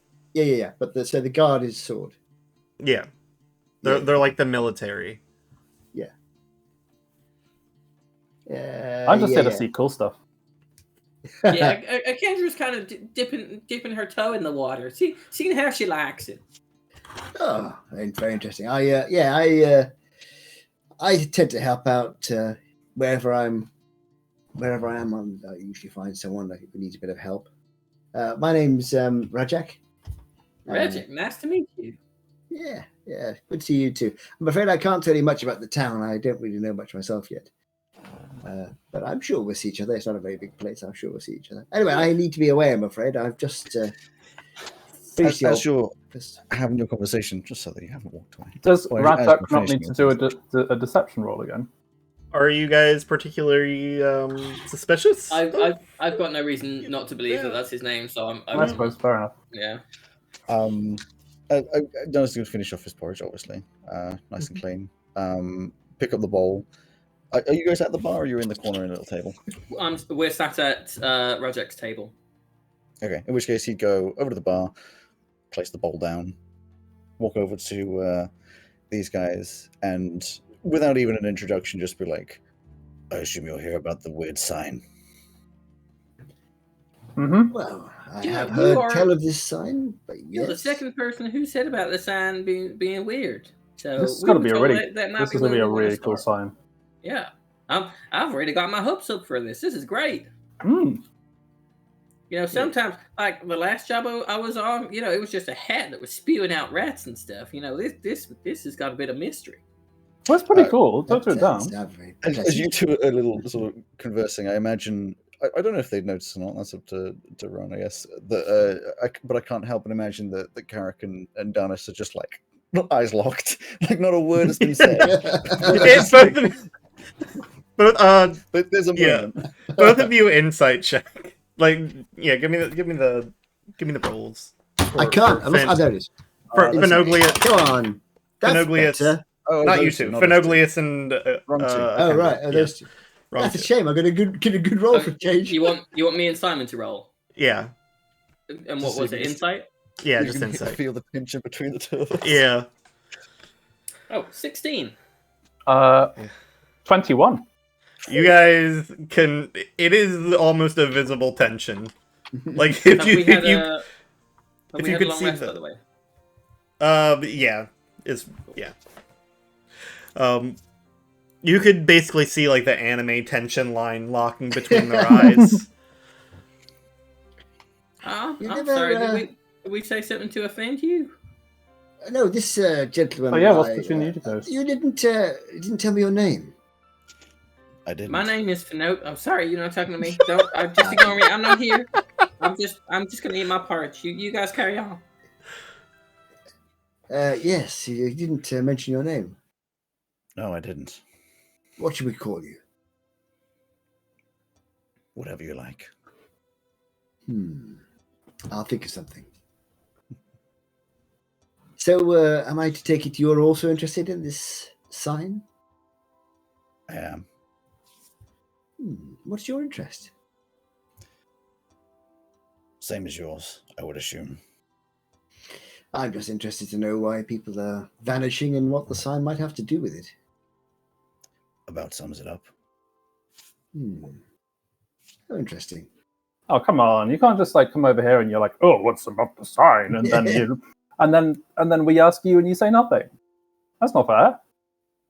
I don't know anything about the sign. Yeah, but why are you here? I'm here about the sign. How did you folks find out about the sign? Because you know I get a message on my little doohickey that tells me stuff like that. And I'm just following him. If you guys aren't affiliated with the government, I'd love to know how word is getting out about this thing. We might need to like cordon this town off. I overheard there were odd happenings in the town. Oh, so you were here already? I've been here since last night. Oh. So where did you hear from? I overheard a conversation in this tavern. Oh, so you were passing So you just through, happened to be here? And you were like, I there's travel. some weird stuff. That's fair. That's fine. And what about you? I'm saying to The nice chap behind the bar. Is it a chap or a chapess? I can't remember. There's a lady and a man. Yeah, the man was mostly in the kitchen. But about this time, he comes out with the bacon and eggs for Kendra. Bacon! And your spicy porridge. Not actually spicy, but Spicy porridge. This pleasant fellow told me about the sign. I was also passing through. Name's Quim, by the way. You just both passing through, and you just both happen to hate each other. We met each other before at another inn in another town. All right. Just walks off. Bye, Quim. Thank you for your service. Thank you. I can recommend your bacon.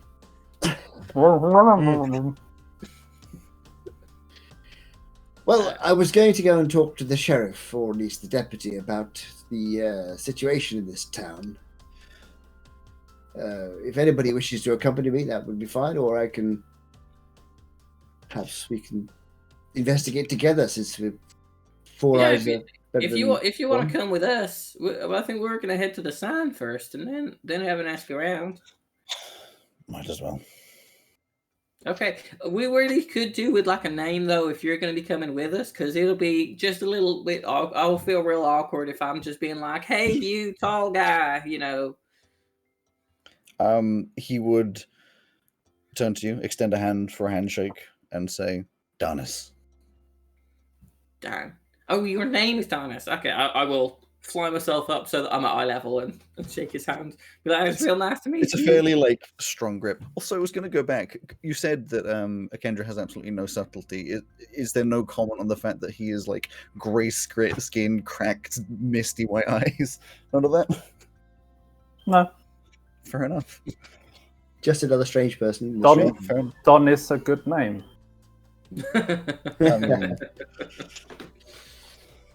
Is that your surname? Is that something she's actually asking? He turns to you and says, "I don't have a surname." Cool, me neither. Besties. Carrot would put his hand out and say, "Taris." He does not receive your hand. Oh, very well. Okay, so we got. Sorry, it was Rajic. Is that right? Yes. Taris. Rajic, Taris. Sorry, Kendra, if I get that mixed up or confused, would you just remind me? I'm sorry, I'm not very good with names. I'll probably forget, but sure. Okay, and that's Kendra, and I'm Finogly. I make squeaky noises sometimes. Okay, firstly, what the hell is that hat doing? She's just been hearing that through the wall. That far enough back in the ward. You know what? I'm taking these back. You don't deserve them. I am the fan of the system. Thank you. Usually breaks in the immersion are just frustrating. That's the best ever. Yeah. I was going for like southern kind of Alabama-y kind of thing. Well, I've realised I've actually turned into Angry Sheldon from The Big Bang Theory. Oh no! Not on purpose. Oh no, this is tragic. Great. Oh This is dear. so much fun. Mm-hmm. It could be worse. It could be my Mickey Mouse voice. Okay. You know who you sound like? You sound like Leslie Jordan. I sound like who? Leslie Jordan. I don't know who that is. You don't know who Leslie? I know this. Not by name. Leslie. What would I know them from? He was in Will and Grace. Oh, I've never really seen. I thought it was just like a generic prospector, you know? He was Beverly Leslie. Just missing a tooth, holding a pickaxe. Anyway. Steampunk prospector. Klondike Peak. Steampunkster? Steampunk? Yeah. Prospunkster. Prospunkster. Prospunkster. That looks better. Anyway. Well, friends. Yeah. I think I can call you friends. Shall we go and hope investigate? so. You're calling that guy a friend? When I get honest. I have no animosity toward him. Uh-huh. Yeah, We believe you. Let's start with friends, and then if we have to work our way backwards from there, we can reevaluate those boundaries. I think that's a very That was fair. a really But clever for the thing to moment, say. Yeah. I'm heading out to investigate. I don't know if anybody wishes to join me or not. I shall. Oh, Yeah, although we were gonna go see the sign. I wouldn't mind a cup of coffee Yeah. before we go. Oh, well, you're in luck. I'll Well, try I know and we're still sat having breakfast, so I don't know if you want to wait, you can have some coffee for nothing. But since we're still in a dining establishment, you should probably ask if they serve it. I'll get one later. Okay. I'm just gonna. I'm in no rush. Just eat my porridge. He's going to stand up and head towards the door. Wait, I'm not finished. This porridge is really good. Don't worry. I'll be there. I'll wait for you. Oh, The Kendra is sitting in front of a at the door, I'll then turn squeaky around clean and come plate. back again and go to the orc innkeeper. Where was that sign? Where's the store? General store. It's on this side of the street, just at the very end of like the little porch. All right. There's like one long porch connecting all the buildings outside, and it's just at the end of that. So Yeah, like an old western where they have like an outside. Yeah. Yeah. Carrot will head out and start heading towards the store. Dennis will stand by the table waiting. Anything fun happen while you guys are eating breakfast while Carrick's going to do his own thing? Depends what you count as exciting. Anything at all. I will ask. Did you say it was Gwyn? Is the name of the barman? Quinn. Quinn is behind. Is in the kitchen. You don't know the name of the lady that's standing at the bar. I will try and get Quinn or the other orcs' attention and ask them where they source their honey from. Oh, one of the farms. I think the Lawton farms are supplying the honey nowadays. Oh, it's local stuff. It's nice. It's Everything here is local. Yeah, we got 3 big great. farms. They're all doing their own thing, helping out the community. You wouldn't happen to know anyone who's gone missing or anything about that by any chance? I mean, I know him as well as everyone else knows him. I'm a small town. We talk. We know each other. Nobody personal to me though. Do you have names? Yeah, names would be great. I think so 3 are missing. I know the last one was Maeve. She's the smithy in town. The one before that was, I think he was a farmhand for the Lawtons. Miles, I think his name was. And then the guy that takes care of the cathedral, Earl. He was the first one to go. I can't remember who else is on the list. They're all on the list down by the general store if you want to peek everybody. Oh, that'd be great. Where they're on the list by the general store, where the sign is. Yeah, that's what's so weird about it. The sign popped up, and then a few days later, Earl went missing, and the sign reappeared with the name crossed off. Oh, that's spooky. Oh. Yeah, it's fucking weird. Is there anyone whose name is on this list who has not yet gone missing? Yeah, I think there's like 10 of them, so only 3 of them are gone so far. It's not either of you both. No, we're not on the list, thankfully. Okay, great. Cool. And how much do we owe you for our breakfast? Oh, I mean, if you're staying here, we can just work out the tab before you leave. But if you're just paying for the breakfast, say 8 copper each. Okay, well, I don't know yet if we're staying how long, but so we'll just do it now. If that's all right. So it was 8 each or 8 altogether. Each. I'll get this, Kendra. My treat is your first meal is my apprentice. Woo! I've started with 5 gold. I don't know why. Sure. That's fine. the amount it's given me. Damn, one really don't pay too well, do they? 5 gold. That's like $500. Yeah. That's all he's got, though. Yeah, that's all I'm carrying. I'm So- not liquid right now. So in this world, there are banks. You probably have more back in a bank in Cornerstone City. Okay. Okay. I'm gonna. It's not letting me do it. Hang on. So I need to be remove. Do it as removing. No. Wow. So how much gold am I left with? So this is 500 essentially, and I'm paying 16. If you take remove 1 gold, add 9 silver, and 8 silver. 2 copper.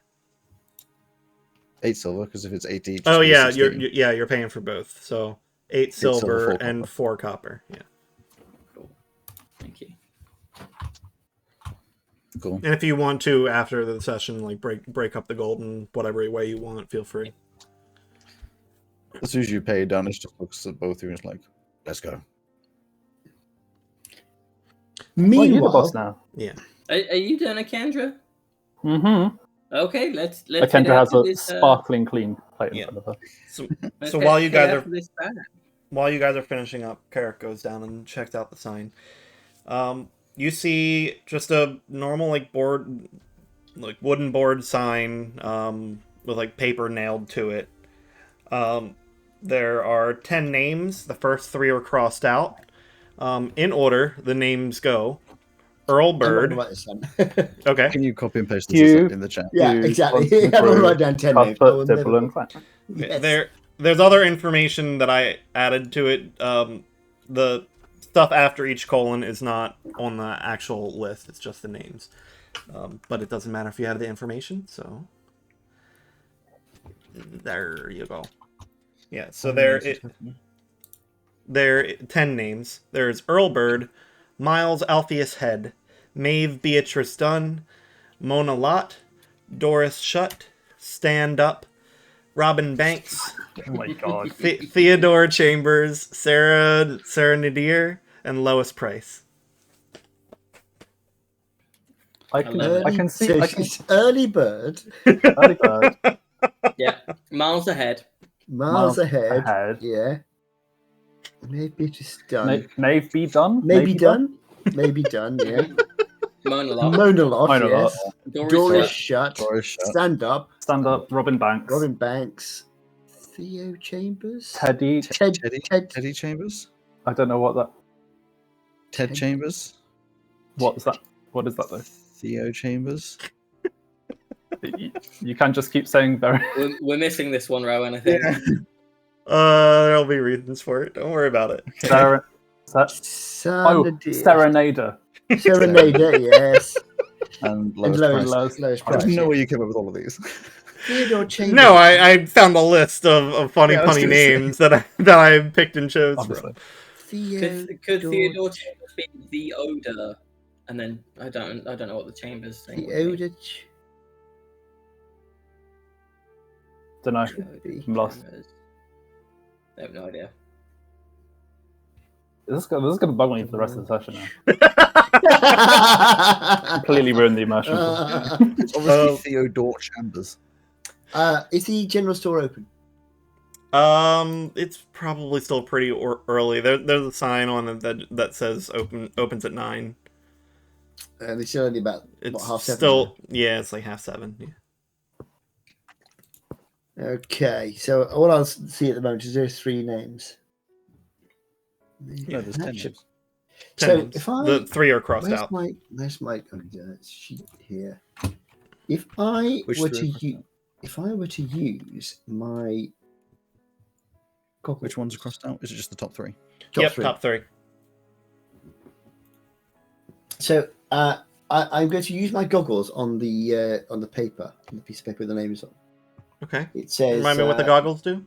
I'm just going to read it out to you because obviously I know you've memorized every item in the whole of D&D, but just in case you've forgotten the details, as an action, I can use the goggles to examine an object to identify the aura of the last creature that touched it. I make a Wisdom insight check against a DC of 13 plus the number of days since the last contact occurred. On a success, I learn the creature's type and can immediately use the goggles to cast Locate Creature to find that creature.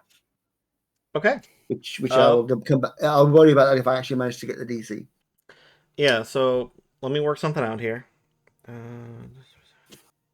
did wonder how you cast locate creature before. Yes, I've got some super goggles. Yeah, that's something I should point out about this campaign. Everybody has an extra feat, and everybody has one uncommon item. Yes. It's all feats that don't offer any kind of stat bonus. Yeah, no stat bonus. Yes. They're the feats that give you like some little character flavor stuff. Immediately checks what the feats are. Yeah, I gave you. What my characters are. I gave Akendra the battle maneuvers. Battle maneuvers feat. So you can do fun fighty stuff. Anyways. Cool. Oh, sorry. Yeah. Go ahead and make your insight check. Insight check. Let's see if we can do it a bit better than last time. Where's my insight? Oh, it's not too bad. Come on. Oh, that's not bad. That's not bad. 14 and 4. 18. I set the DC to 17. Yes. So My goggles work.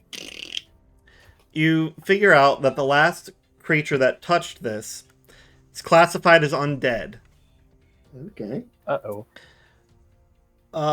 That's not good. But unfortunately, Locate Creature has a distance limit on it.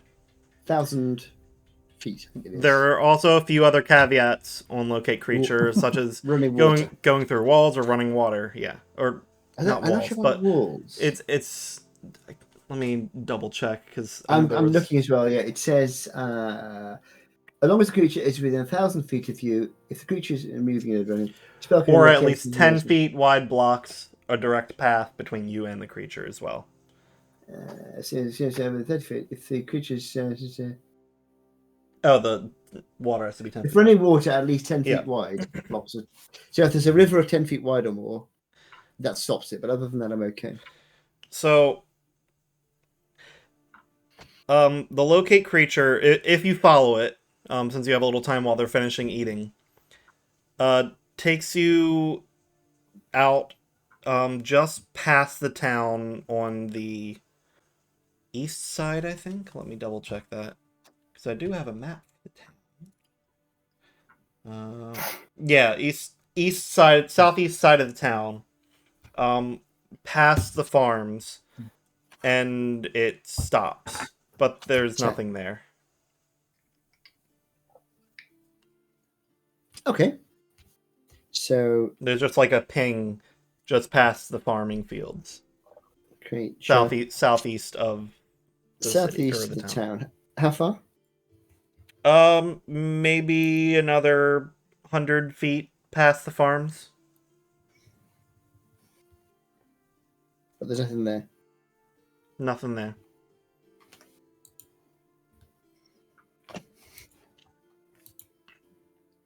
Okay. I'm going to do an investigate in the area that the ping sort of stops. See if I can get any clues as to why it stopped here. There's no one here. That's not bad either. That's even better than last time. That is, in fact, a 25. Wow. Okay. So there's no evidence here that you find. However, you can determine that it gives you the direction of the creature. The locate creature does, and it's never really been good at heights if it can't determine how to get there. So what you determine is probably it could be above, like directly above in this location. That doesn't seem very likely though. It's probably down. Well, at the moment, I'm not going to endeavour to dig, but I am going to make a mental note of the place, and maybe put a wooden peg in the ground or something. I can find something to mark the place. We'll see. What do you have on you that you could? You have arrows. Oh. You could just stick one of them in the ground. Sounds like a good plan. You have pitons. A piton might be better actually, because if I put that in, it can be flush to the ground almost, and you can see the little metal top. Yep. So it's less likely to get taken than an arrow. Sure. So I can mark the ground. Okay, and I'll make a sort of note of where I am so I can come back here. Sure. So you head back to the... For the moment, I shall... Yeah. I was just thinking, is anything else? I can't do much else apart from starting to dig downwards. And as you know from Minecraft, you never dig straight down. Yeah. So I'll... So true. Back to town. So true, Bessie. So just outside the tavern. Probably can't just outside the tavern. Yeah. So I'm just going to say, as Carrick's walking back, or Rajak is walking back, you all walk out of the tavern and head over to the sign together, and we're going to take a little break. Woo! Yes. Excellent! Coffee time! I'm going to give up slightly longer than Alex does and say let's be back at 11:20. No, the reason I say 10 minutes is so that we don't run over too much at the other end, because I'm going to finish at 6. I know. But... We're meant to finish at 6? Yeah. Yes. We literally never do. I always thought it was 6:30. Yeah, that's what it ends it's up supposed being. to be 6. And I always get into trouble because we're always late. Oh, yeah, I've always just thought it was 6:30 we were supposed to finish. I mean, realistically, it's about then, but that's always just sort of within that zone. Yeah, so 10 minutes. Anyway, we'll be back. Huh? 20 past. Yep, 20 past. Lovely. Cool. I shall see you in 10 minutes. Okay. Bye.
Hello. Hello. You never deafened yourself, so I assumed the stream could probably hear if I undeafened previously. I was deafened. Didn't show on Discord? Maybe it did the double click thing. I don't know. Hey, you know we're talking about cheese rolls. Mm-hmm. Cheese roll. Got a bit of ham in it as well. Delicious. Mm-hmm. Amazing.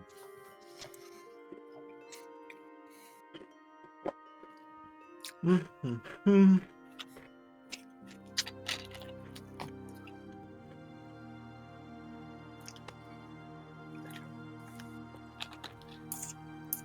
How are you enjoying it? Oh, just great. I'm already loving this as a rivalry. Well, maybe not a rivalry, just a lot of suspicion. Yeah, amazing what some failed rolls can do. Mm. A lot of it's just like, I'm not going to say anything, but I know you followed me here. Mm-hmm. Like, there's no way you didn't. Oh, you just happened to be here on the other side of the continent. Ooh. Imagine. Wow, we just keep crossing paths. Same place, same 2 different places. Same, or in 2 weeks. Hey, the other ones are. Oh wait, they're all. Actually, my dad can probably hear you. He might have his headphones on. I was gonna say, in the tavern, and they were asking. There you go. And they were asking why Darnus was there. Mm-hmm.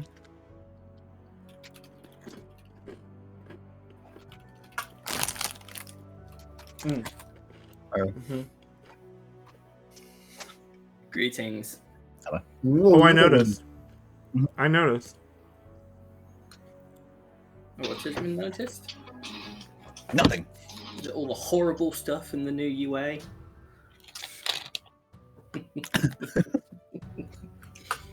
I've got a lot of feelings. I know. I can tell. I'm almost sad I'm not going to be there, but I'm definitely going to be listening back to whatever you'll do. Well, what I'm hoping is, because they've released this one, this isn't like really going much into what we'll be talking about on the kind of the talks, is now that they've released a class related one and it's split into 3, I'm hoping that they won't leave it quite so long before releasing the others, as they did between this and the last kind of general rules one. Mm-hmm. Yeah. What's your overall feeling on it generally, Rowan? I didn't read too much into it. I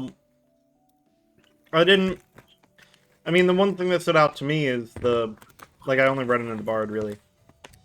It's the continued access to an entire spell list rather than just, 2 spells from another list.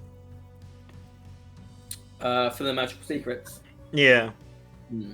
Just being able to change that out with a rest. I don't think they could do that before, right?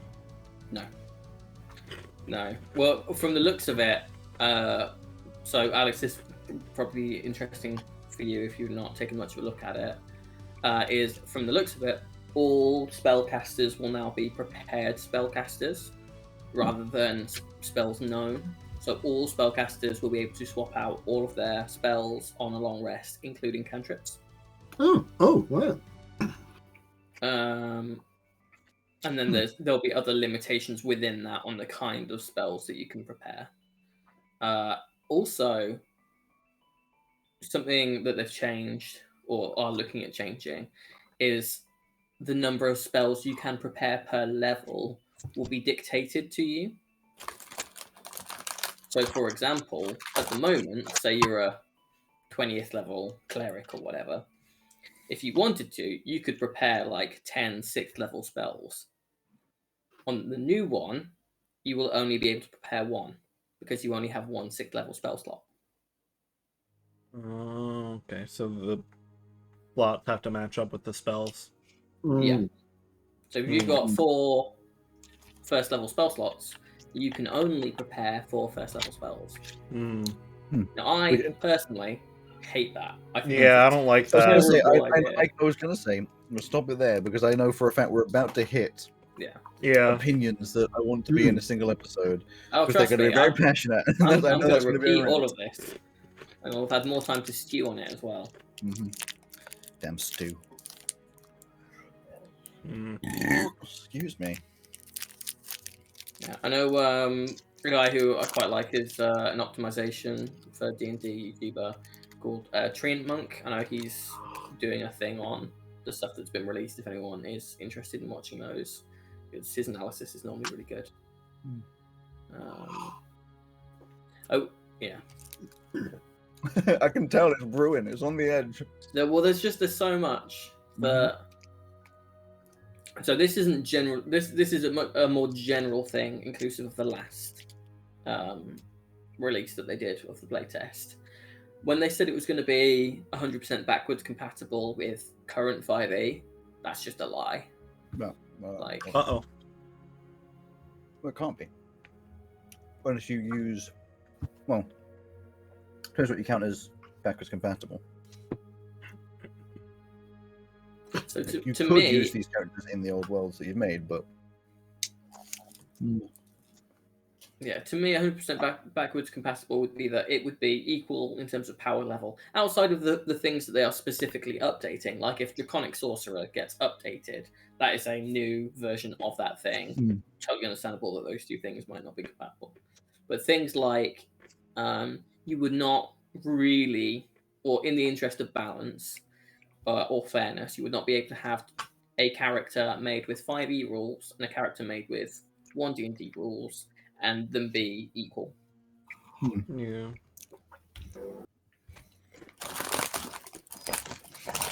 Right. Shall we? No, it's wrestle time. Just loud as you can, Craig. Rowan. I've been doing really well and I just fucked up twice. It's fine. Yeah, it's true. Just remember that Rowan is now a Pokemon professor. True. And Oh, it have been. Mark appears to be living in the sun. Mm-hmm. Have you done that? Hang on, if we're getting back to it, I need to sort myself out. Yeah, everyone sort yourself out. There we go. Come in. Okay. So I'm going to start recording, then I need a count. That's a good idea. Can I have a count-in? Combo count-in. 5, 4, 3, 2, 1. Or 4, 3, 2, 1. You can't point to the screen like that because we don't know where we are on your screen. I know. 5. 5. 2. 5. Go. 3. All right. Hello, and I don't have the thing up. Hello and welcome to Dicebreakers, a TTRPG podcast and stream with mostly accurate rules and inconsistent character voices. I am Rowan, your host and GM, and with me are Alex, Mark, Simon, and Joe. My pretty good players. How are y'all doing?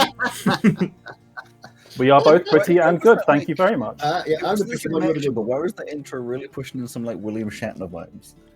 I don't know what you are talking about. Rowan, and welcome. I still prefer DM to GM. GM is so general, but DM, Dungeon Master, that's got gravitas. Yes. What do you Maybe it stands for Gravitas Master. I like it. Then it literally has gravitas. Okay, well, but hi, welcome back to the second half of the first chapter of New World Order. Welcome back to 4 people try and work out what Theodore Chambers means. Yeah. Whilst playing D&D. Teddy Chambers. In the first half, we took a... Fuck, it's doing it again. Goddamn you, episode 2 recap. Fuck off.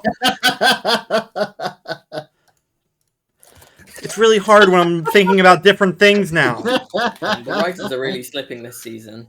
Oh, yes. It's because... It's an odd one. Yeah. It's it's just Joe's character's little pager thing going off. Shut Hey! Shut In the first half of chapter 1. In the first half of chapter 1, we introduced our characters. We took our time. We learned Carrick is a PI/consultant who has been recently given the assignment of following another one of our players, Donis, because he's a suspicious guy, but all he's really come up with is Donis is super boring, and now seems to hate him.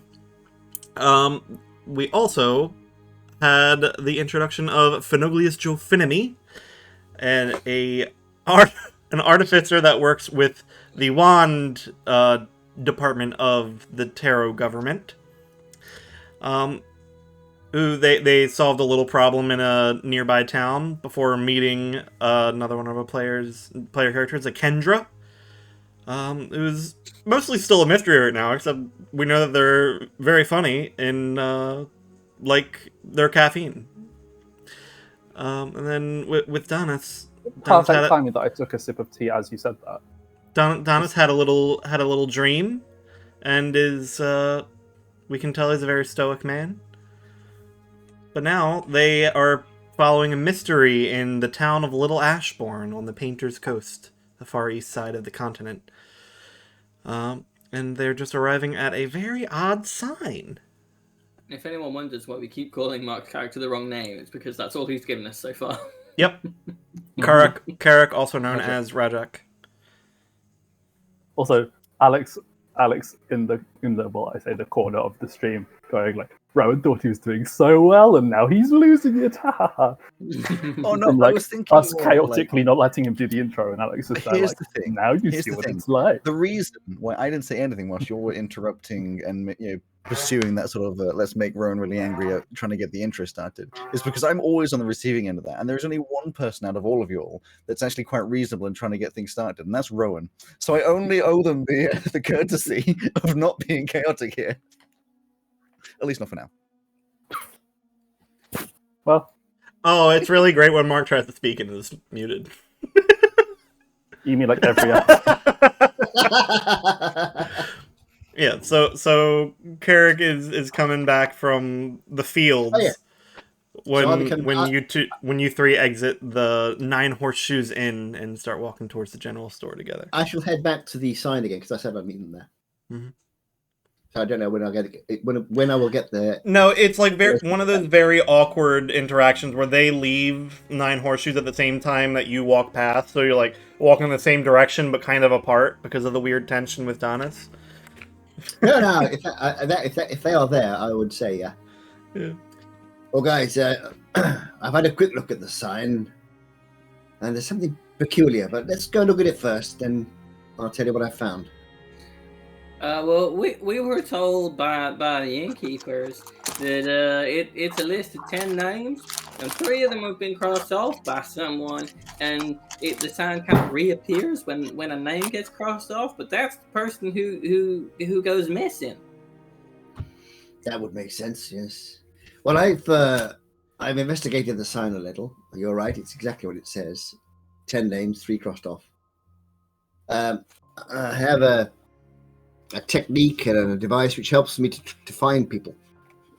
And I used it on the sign, and it tells me that the person or being who last touched this sign, it's that direction. I'll point back to sort of where I just came from, southeast of the village. When I went to investigate, I couldn't find any sign. I believe they may be underground, possibly, in that direction. But I believe they are. But the sign is on the general store. Yes. I was just about to say that exactly. You said you couldn't find the sign, but you know where the sign is. It's in the general store. I just wanted to be clear. Okay, I just check. That is a joke, yes? Well, no, you were asking. Does so you think Rajak have like a bag of crisps or something? So you think that there's an undead creature about who is doing something with this sign? Is that what you're saying? I didn't, but yes. Oh, you didn't. Sorry. Who's getting to that? Who's getting to that? How do you know? You obviously got the vibe that I was. My apologies. Yes, that's exactly what I was saying. Yeah. So there was an undead creature in the vicinity, possibly underground over that way. I can't tell exactly where. Yeah, it could be That's all like I can say. like a zombie from one of those George Romero films, you know? What? George, it's a Is George Romero, Romero. a director? Night of the Yes. Living Dead. Okay. Damn it. We need to find a way underground. I mean, yeah. To be fair, Ron, that you did just make a joke that it was predicated on Alex having seen a movie. I honestly thought George Romero's Night of the Living Dead was like common knowledge. I know Night of the Living Dead. I didn't know it was George Romero. Isn't George Romero one of the guy who played the original live action Joker? No, I'm pretty sure Romero is the one that falls in love with Juliet. That is. He's going. That is. Oh, I thought that was the sports car. Caesar Romero. Oh, Alfa not the same Romeo. guy. Okay. Yeah, for Romero, yeah. Yeah. Well, if you want to get underground, I can think of two ways of accomplishing that. Most likely, the first one is we could buy a shovel, and start digging. The second one is one of the people who gone missing. They headed up the cathedral in town. Now I believe most cathedrals have like crypts and stuff underground, so maybe that's a place to start looking. But I don't know who's now running the cathedral. Let's go and find out. Well, let's look at the sign first, because I still want to check this out. You got a few doohickeys. I got a few doohickeys that might help. We'll see what happens. Dennis is gonna just turn to you and say, "You check this out, and I'll meet you at the cathedral. I'm gonna find out what I can," and just turn around and walk off. Wow. Okay. Bye. Stay Having safe. no idea where the cathedral is. Yeah. True, but he's still going to the cathedral, so that's fine. Oh, okay. But I assumed we'd get to where he's going after we've done this. Mm-hmm. All right, If you get where's attacked by an undead creature, then I hope you stay alive. He's okay. He just wants friends. When Stannis has gone some reasonable distance away, Mhm. Garrick will say, "I'll meet you at the cathedral. I need to get something from my room." Oh, we'll wait. That's fine. I mean, we're like 1,000 paces or certainly maybe less from the thing. If you want to go together. Nope, I'll meet you later. And I'll also head off. Coincidentally, in the same direction. But the inn isn't that way. Follow him. I'm going to go down. So in the same direction initially, and then head off to the side. But the inn's not that way. Yeah. That's fine. I head towards the inn initially, but at some point I'm going to obviously switch directions and make a stealth check.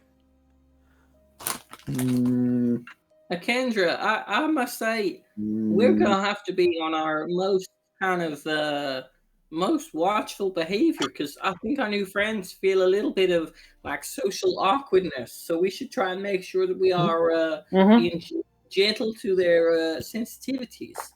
14. Yeah, that's important. I also, just so you're aware, Rowan, as I was looking through my things, realized that somehow I'd missed off in my race features a proficiency slot, so I put that in perception. So now it's gone up ever so slightly to 12 passive perception. Oh, okay. It wasn't because I wanted to, it's just like it's definitely where I was going to put it before. Yeah. Well, if I am correct in what your lineage is, I think that's something you can change on a long rest anyway, right? It's not from lineage, that's from race. That's the same thing. Oh, whatever. It was Ancestral Legacy. Yeah. Can you change that? I think so. If you're the thing, I don't think you're the thing. Ancestral Legacy. It doesn't sound like the sort of thing. Alex, I don't think you are the thing that Joe thinks you are. Okay, cool. Could be wrong. Doesn't happen very often, but it does happen. Oh, that's a good one.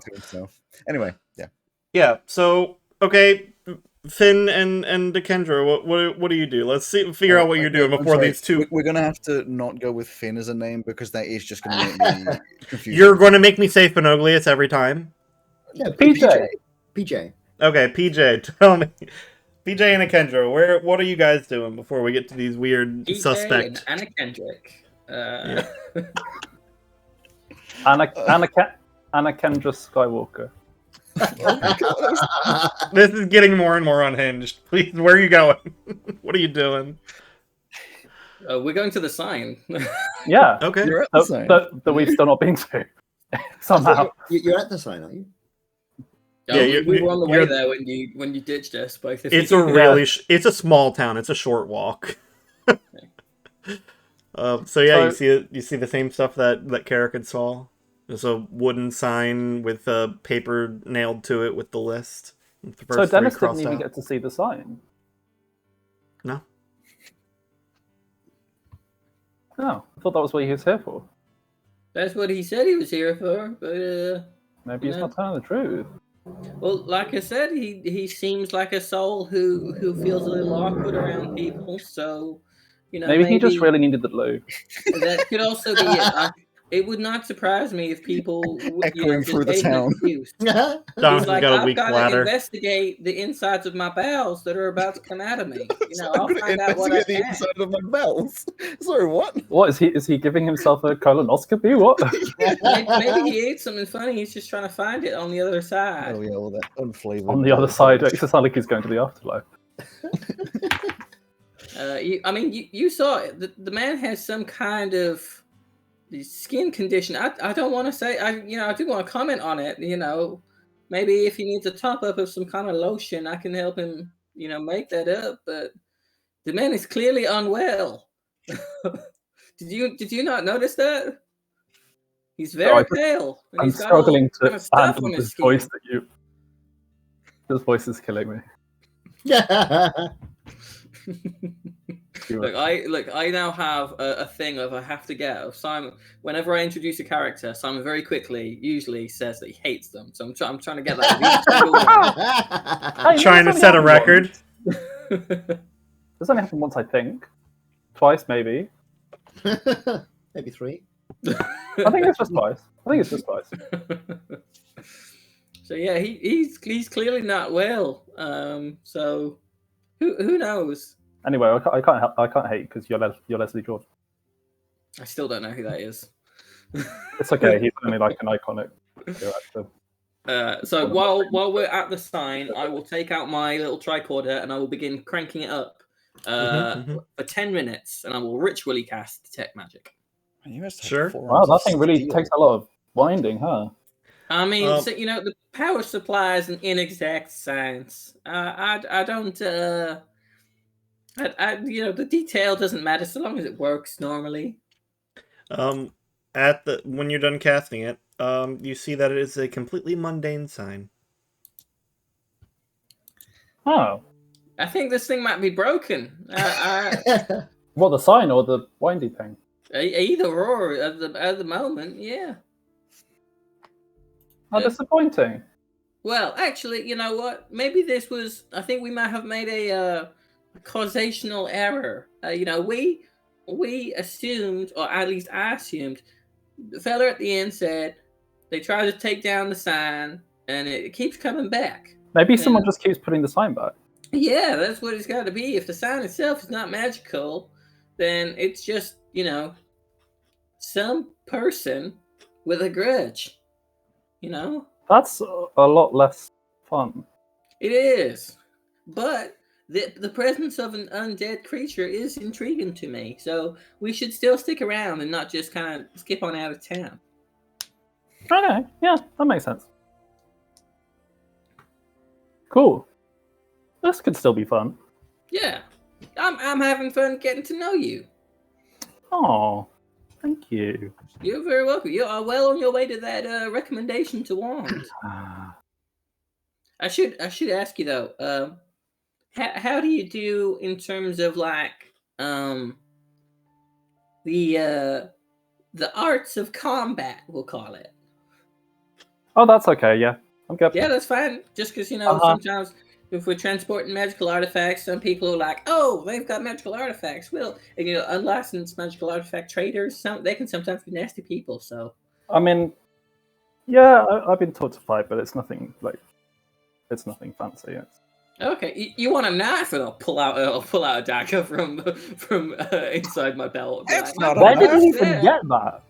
What do you have? A knife? No. You want it? I've got another one. No, it's okay. You'll be good. I'll be good. Yeah. Okay, cool. I'll put it back in my belt. Cool. I've also realised that my voice, having gone from it attempted southern like Alabama, has in fact turned sort of into Chetney from Critical Role. Yeah, it's kind of southern Chetney Appalachia kind of combination. It's unintentional, but Yeah. we'll see what happens. Yeah. Where are you guys going? Character voices, guys. Yep. I did it. Yep. Yeah, you were the one saying we shouldn't have that. Usually we're much more consistent. Oh, yeah. All right. Do you guys have plans to go, where to go from the sign, or shall I come back to y'all? We're gonna go to the cathedral, right? Well, we should do that. I think first we should probably just go into the general store that's next to the sign to see if they've noticed anything weird. They're still not open yet. It's like 8 a.m. now. They open in an hour. Oh yeah. In Check that back case, later. I'll just try and see if there's any kind of like weird tracks or footprints or drag marks or anything around the sign. You think there are drag queens here? No, That would explain a lot. just like normal. Nothing stands out. Make a survival check for me. I will 7. also do one because I want to feel. You didn't survive. I died. It just looks like A normal rock foot falls, traffic. I die. I got a natural 20. Woo! Woohoo! Everyone remember? Okay. Simon got a natural 20. No longer allowed to complain. Yep. Yeah, because it's happened once. Okay, sure. For Fernoglius, it just looks like normal foot traffic. Nothing really stands out. One thing that a Kendra can find, there's like between some of the buildings, there's little like overhangs where you can go in like maybe like a back staircase up to a second floor or something like that. You can see kind of like scuffs where people may like hang out in the middle of the night when they, drunk from 9 Horseshoes and are going home or something and hanging out. Some of those they don't really track anywhere, and that's a little odd too. Like they're there and then there's nothing leading to or from. Oh, that is weird. I did also want to add in Like- that I did say you got the natural 20, but it wasn't even the first natural 20 of the session. Yeah, I know. Wait, what's weird? Well, there's these tracks, but do they just like go to a wall or like what? Yeah, it's like leaning up against, like somebody would be leaning up against a wall in this spot, but there's nothing leading to or from that spot where somebody seems to have been leaning up against a wall. Yeah, someone just teleported to the wall.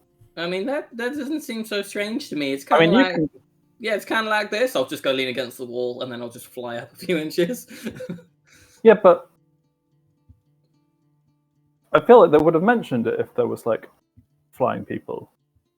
It's a pretty small place, right? I mean, I didn't see anyone like staring at me or nothing. Did you? I mean, I wasn't looking for it. I was eating. That's true. Besides, people stare at me all the time. So. They do? Well, yeah. Why? I don't know. Probably because I'm so gorgeous. As Hell someone yeah. now in a working relationship with you, I feel that I cannot comment upon that. That would be an unprofessional environment. No, that's okay. Okay, just so we compliment. understand it. I feel prohibited from commenting. Okay. All right. Anything weird about this wall to you? I'm gonna fly up on top of it. Well, there's roof. Well, there's a weird floating man next to it now. That's pretty weird. There's like an angled roof because it's like a little alleyway between the buildings that leads up to a second flight or second floor. So it's just kind of like a covered raised. Maybe they jumped down from the roof. That would I explain. mean, maybe I'll go up there and I'll have a look. I'll fly up onto the roof and have have an investigate, if I may. Absolutely. Investigate. May it be an investigate? Absolutely, yeah. 23. It's a pretty good investigate. There's... You said all of these, you said basically everything is made of wood, right? Yeah, especially in the center of town here, it's all wood. Okay, if I may, you can tell me if I can do this. I would like to flick out some of my woodcarver's tools on my all-purpose tool to see if I can, especially like gauge any kind of scuffing or marking or anything that has damaged the wood. If that would let me add my proficiency bonus because I'm using a tool. Sure. Yeah, in that case, it's 25. Okay. So don't find any marks on the rooftop itself. But what you do notice from up here is there's a number of these coverings, kind of like the one below. Some of them are like in between the buildings themselves and like in the dirt and grass between the buildings. And they just kind of have this.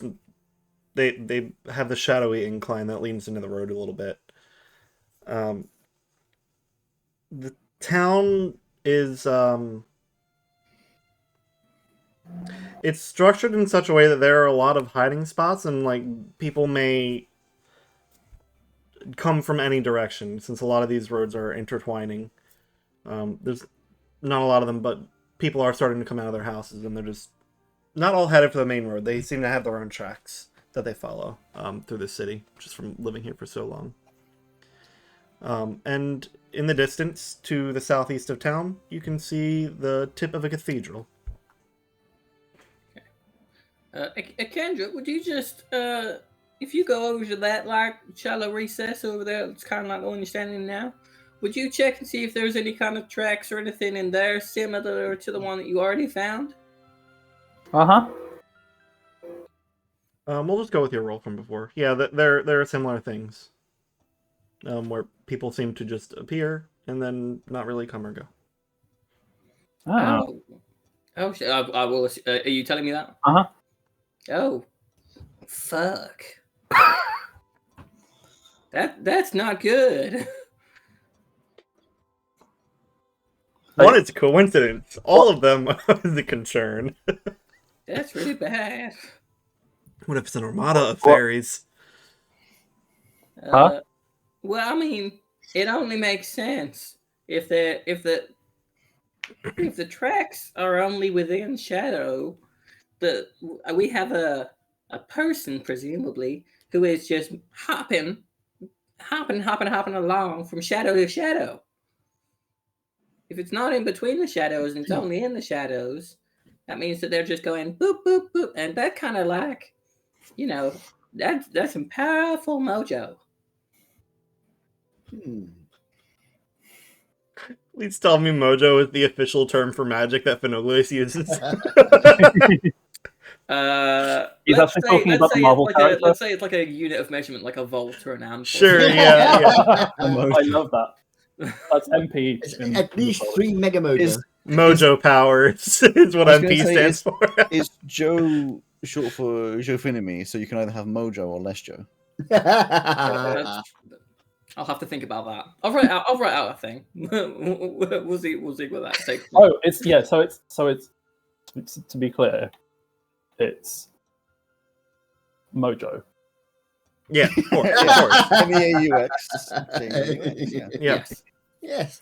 And the symbol for which is MJ, obviously. Oh, obviously. So, would we have ever heard of something that lets? Because obviously, I know in terms of meta terms there is stuff that lets people do that, but have we ever heard of something like this?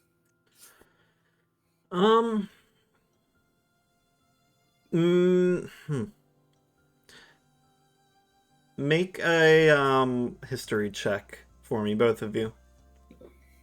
At the moment, this is just kind of wild conjecture from me. I am rolling fucking great tonight. 24. Wow. Okay. Wow. History 12. Okay. She's good at checking, but she's not good at history. Akendra, you know that there are. You've encountered other monks that are able to do that kind of thing. Go from shadow to shadow, without really disturbing ground in between. But that's really only your only experience with it. PJ, or Phenoglius, you haven't encountered this kind of thing yourself, but you've definitely, especially with Rajak saying that there's traces of undead on this, you have read about like living shadows that would cause this kind of thing, and that stands out to you as something that fits this quite well. Oh. That's Great. not good. No, that sounds. I mean, it sounds pretty cool. It also sounds kind of bad. I don't have sophisticated lamp technology with me enough that would harm like a living shadow. Lamp technology.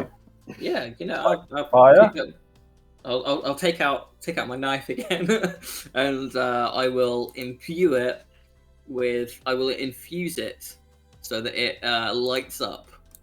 Okay. I think it just is like 5 foot of bright light and then 5 foot of dim light. So it's like, this is all I got. This kind of is creating more shadows than it's solving. PJ, another thing I'll say with your absurd check is that in the books that you've read, your references suggest that living shadows wouldn't, like, the series of events here is too clever for a living shadow. They tend to be more chaotic in their approach to things. They wouldn't put up a list. They wouldn't have like they wouldn't preemptively have these people planned for taking. So they don't have a list. They're not checking it twice. Yeah, everything about the behavior of what you've seen so far is living shadow, but the setup for it doesn't make any sense. Oh, well, in retrospect, this might be quite good news. Oh? Yeah, Why? there could be some kind of like dark sorcerer in town who's controlling one of these things. And that'd be great because, you know, they'll have all sorts of magical artifacts. And if they can do magic, you know, that's quite rare. So they might be quite a valuable asset to Wand. And, you know, maybe they might want an introduction as well. And if we can get them to stop, you know, presumably killing people at the same time, that'd be great. I like your line of thinking. Thank you. I am wildly pulling them out of thin air. So if any of them kind of stick or don't stick, you know, you as my apprentice, feel more than free to tell me. No, anyway, the cathedrals over there, I saw something that is either a cathedral or a very out of place building for this town. So I don't know if anyone in this call is familiar with Isaac and Miria from Bacano. No, sorry. That's okay. Joe and I, our characters are giving big Isaac and Miria. It's great. All right. With that interaction and the load of information you found from looking at dirt, let's go over to Donis. Hi. Where did you go? What are you doing? Donis is going to do something that I think has only been done about twice before in DBD&D history. Is that be quiet and listen to the GM? You should have think. I'm going to... All good suggestions. No, I'm going to use my background feature. Oh! Okay. I know, because my background feature is ear to the ground, which means I will have a contact, probably. It's up to your decision whether or not that is true, but I would... It says in every city or whatever, but it's up to you whether or not there is a contact from... well, I'll copy it to you. Yeah, hold on. I can pull it up as well. Oh, you're going to... Look at us pulling things out of the deep pockets of character sheets. I know. Background features. Oh my, oh Mark nearly used a pipe in the earlier as well. What is happening? We're playing proper D&D here. The bit that is like whether or not it would be is because it says city, and I know this is not, and that's the. Yeah, this is a very small town, and you haven't been out here before. But what I will say, because I don't want to say no to you using a cool feature, is that when you don't know somebody specific, you can ask for help and just like ask it to the wind and it may answer. Ooh. Okay. How do I make this? Does the wind rhyme in response? It do. Okay. It do. So a second thing, I know I am being followed, and it is another question. Would I? What is Rajak's speed? 30. Because I technically have 5 feet on you, so would I lose him, or is that just minimal enough? If you're trying to get away from him, make a stealth check. And yeah, but I don't know he's there. That's the biggest thing. So I can't try to get away from him if I don't know he's following me. But you can preemptively, I would be try to my walking speed. So yeah, and trying to be more cautious because you know that he's following you now. So yeah, so stealth. Yeah, make your stealth check, Rajak, or you're gonna start having me call you Rajak now. Carrick, make a perception check to follow him. That's 15 from me. Perception check. Okay, dokie. There it is. Perception 14. So you're on his trail. You think that you've nearly like hidden yourself away following him. But he rounds the corner, and you round the corner, and there's nowhere else to go, and he's not there. So I would find like a back alley, just like that. No one seems to be around, like on the edge of town, probably nothing too far out. And I'm assuming because we're out sort of deserty. You said it was like deserty Wild West. No, we're past the desert. These are rolling hills with like long golden grass and. So I was just going to say, is it dusty ground or is it just like solid stone? It's actually a little muddy. Okay, so in the mud, I would draw a symbol that I'm sure you would already know what symbol I'm drawing. Then would pull out one of my knives, just sort of put it in the center, hand on top, and then sort of into the nothingness, sort of just ask for just sort of like a general direction of the best direction to get underground. So the direction that is apparently we're going to the cathedral or whatever it is to go underground.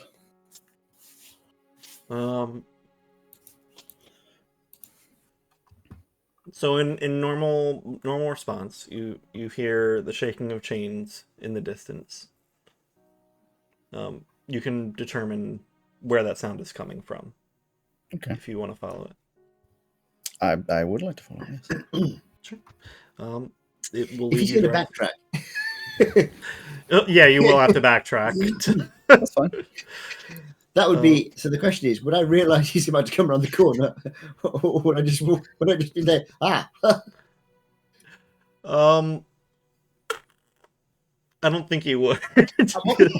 What I was going to do while he was doing that, because if I'm taking around the corner, he's not there. Is I was going to see if there's any way of getting up onto the roofs. Have a look so I could get a better view. It'd be a little tough because there's a lot of overhangs. Finoglis was able to get up there because he's got wings. So, right, yes, exactly. So, literally fly. The walls are pretty close together though, and there's like a lot of stuff stacked in the alley. So you could make an acrobatics check if you want to get up. That's what I'm going to give it a go and see if I can get up there. So the question is, do you get up there, or do I see you falling from the rafters? I think you see him falling from the rafters. Yeah. So at this point, it's starting to really bad. I've used about 6 different dice, and I can't roll above about a 5. for farm town, it's starting to get pretty late in the morning, so people are starting to fill the streets more. So you can't really distinguish Donis's footsteps from anyone else's because people are starting to work their way out of the side streets and whatnot to the main road. You hear footsteps approaching as you're climbing, trying to get away. You miss a step, fall back into the mud, and Donis walks around the corner and just sees you face in the mud. No, back. Yeah, back in the mud. You just look down and say, "That is embarrassing." But he would at that point extend out a hand as if to like help you up. I'll take the hand. Yeah, Yes. he pulls you up. I think, considering his like deadened and frail-looking body, he's not like extremely strong, pulling you up on your feet, but he doesn't seem weak particularly. Thank you. I was so waiting for him to be like, "Away!" Ooh, embarrassing. Halfway up, let go again. He just pulls you up. He's like, "So, would you like to tell me why you're following me?" Well, I don't see why not. I've been following you for some time, and I've seen no indication of any wrongdoing. I really don't understand. I've been asked to follow you by the guard as a suspicious character. I haven't been able to find anything that you're doing which is suspicious except for the scroll you have. The scroll? Yes, I've seen you use a scroll while speaking to people. Other than that, they are contracts. Would you mind telling me what their contracts for? They're other people's business. Is it legal? It's not illegal. Then it's legal. For now, I'm going to trust you. That's very like they haven't made a law specifically outlawing this thing yet. It's not strictly speaking illegal. Strictly. And on, do you know anything about the disappearances of people in this town other than what you've told us? No. Other than I have a direction to walk. Inside. Chains are staring. 16, I think. Yeah, 16. On the inside. He was inside 16. I know he's telling the truth anyway. It's just that's what he'd do. Inside 16. If he's telling the truth. Oh. You're the GM. Yeah. Yes, I forgot. Roll your persuasion or deception and let me know what the number is. 18. Sorry, what did you roll, Mark? 16. As far as you can tell, he is telling you all that he knows. That's fine. For now, that's fine. In which case, I should also tell you my name is not in fact Rajek. Surprise. My name is Karak. My name is still Taris. I knew your name before you told me. Shall we? Before we go, Back. are you proficient in combat? Well, I am very proficient in combat. Yeah. I am reasonably proficient in combat. I am able to help others in combat as well. It's combat, Jim, but not as we know it. I have no idea what we're walking into. That's part of my job. Good. I believe And he's just gonna walk off towards the chains. I'm going to walk with him. Yeah, I assume, but like as you start to ask a question, like what? So as we're walking along, I'll say, And just so you know, he's making sure to do that thing where he knows he can walk faster than you, so it's just fast enough that every now and again you have to like do a hop step. a couple of steps, yeah. The NPC following. Yeah.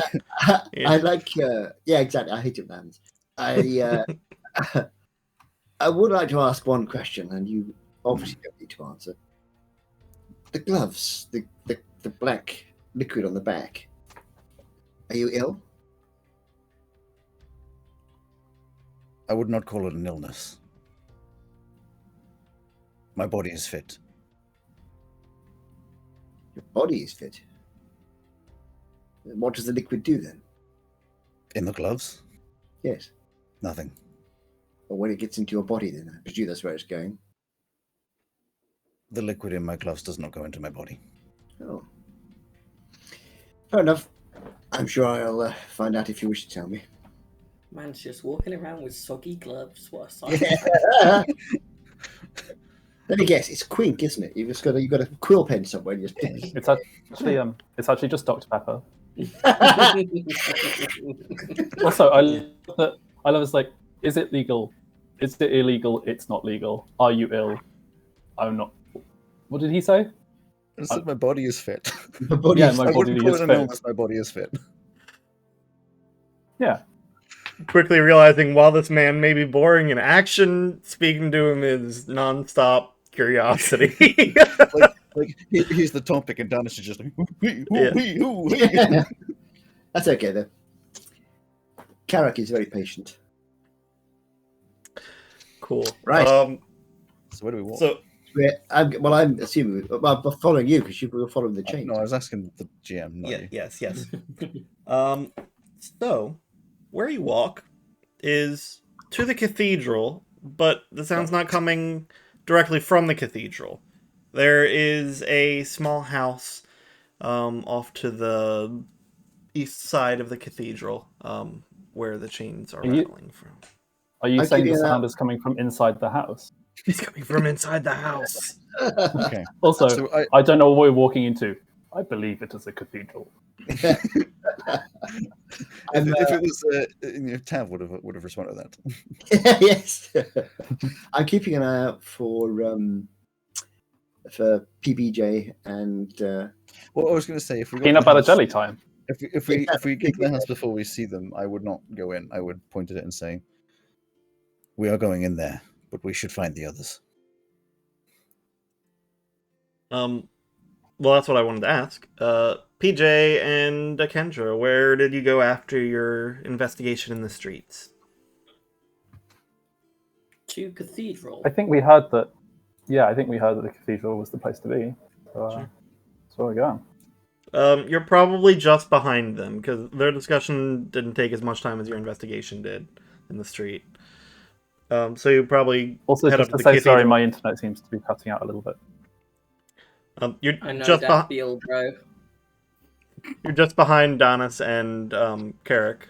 And when you come up to the church, you can see them kind of off to the side at a little house to the east of the cathedral.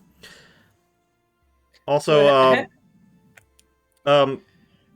PJ and Carrick all of you can make a history check. I will make a history check. This time I'll roll Another more good than one. 4. Really. 22. 13. 21. I was doing so well, and you beat me anyway. 13. We'll just stick down at the 13. At the 13, Corinne. It's all right, Simon. Don't worry. Yeah. So, the 13s.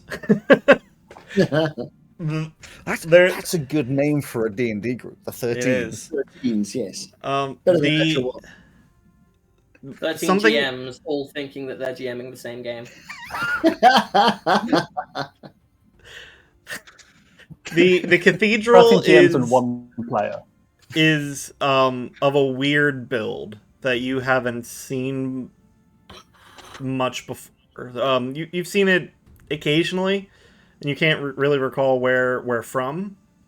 But the architecture is weird, especially for the area. You guys that got above a 20, this this is not from.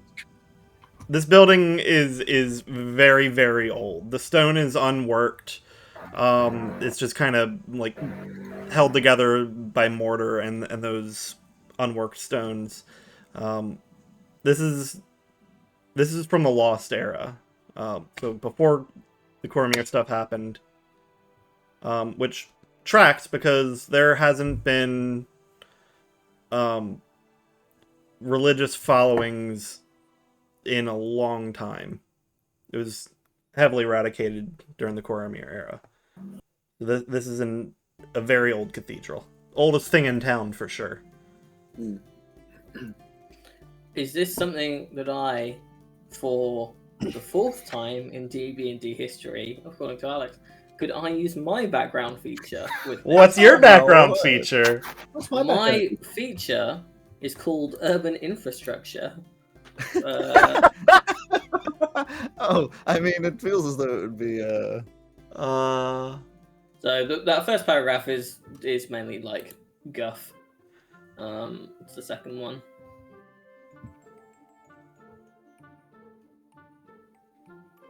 I just realised that my background feature is that I could easily find the local outpost of the Watch or similar organisation. I didn't need to ask. I could just found it. Yeah. Oh well. What's yours called, Simon? Oh, I don't know if I gave it back. I must have given it background. I don't know what the fuck it was though. It's under description. Yeah. Which is weird. I feel like background features should absolutely be under features and traits, but Yeah. Yeah. I've got Those all are eyes just why on everyone you. uses them. I have I a think feel I gave for you looking Far doors and Traveler, doors. didn't I? oh, that's always Yeah. a good one. Good fallback. Okay, so Lost Era information is not common, and it's not really documented. All that you can really gain from that, I would have given you advantage on the roll had I known that. Essentially, it says you would be able to determine its Lost Era. I can still roll again, see if I get something better. Sure. Get a natural 20. Nope, much worse. Cool. Yeah. So these guys are coming up behind you as you approach the house. Oh, hey! Ooh. You two look a little more cordial than you were. Taris was kind enough to help me when I fell. Who? I call you Taris? I don't know. Darius. Yeah, we're getting really close. I mean, Darren. Yeah. I mean, I called him Dennis. I called him Dennis earlier. Dennis. So. Darius. I was close. Although I said the Dennis Darius. was It's intentional, Darius, isn't it? by the way. Dennis. I can't read my own writing. It's sort of ignoring that. Dennis just points to the building and says, "We need to be in there."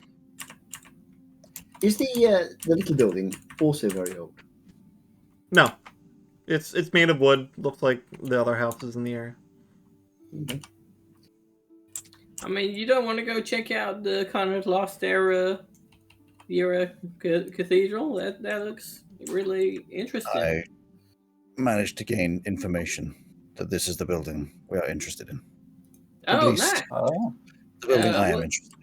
How so? What is it about this building? I don't know. Oh. So you asked someone and they were like, "Oh, you want that building over there?" But they didn't Information say is not anything else. always so clear. You are very mysterious, Dennis. I must say, I find it most enigmatic. I'm fascinated by you. Thanks. You're welcome. He's just going to walk over the door and try and open it. Yeah, exactly. It's locked. I'm so surprised. I will get out my lockpicks and attempt to unlock it. Okay. You have to roll. Is it a yes? I'm proficient. So it's yeah. proficiency plus dexterity. It's basically a sleight of hand roll, and if you're proficient in that, I don't know if you're. Yeah, Dex plus proficiency. It says Dex plus proficiency. Yeah. Yeah. Okay. That's not great. It's not bad. It's 57. Hang on, proficiency 17. It's just the house door. Yeah, it opens pretty easily, pretty handily. Click.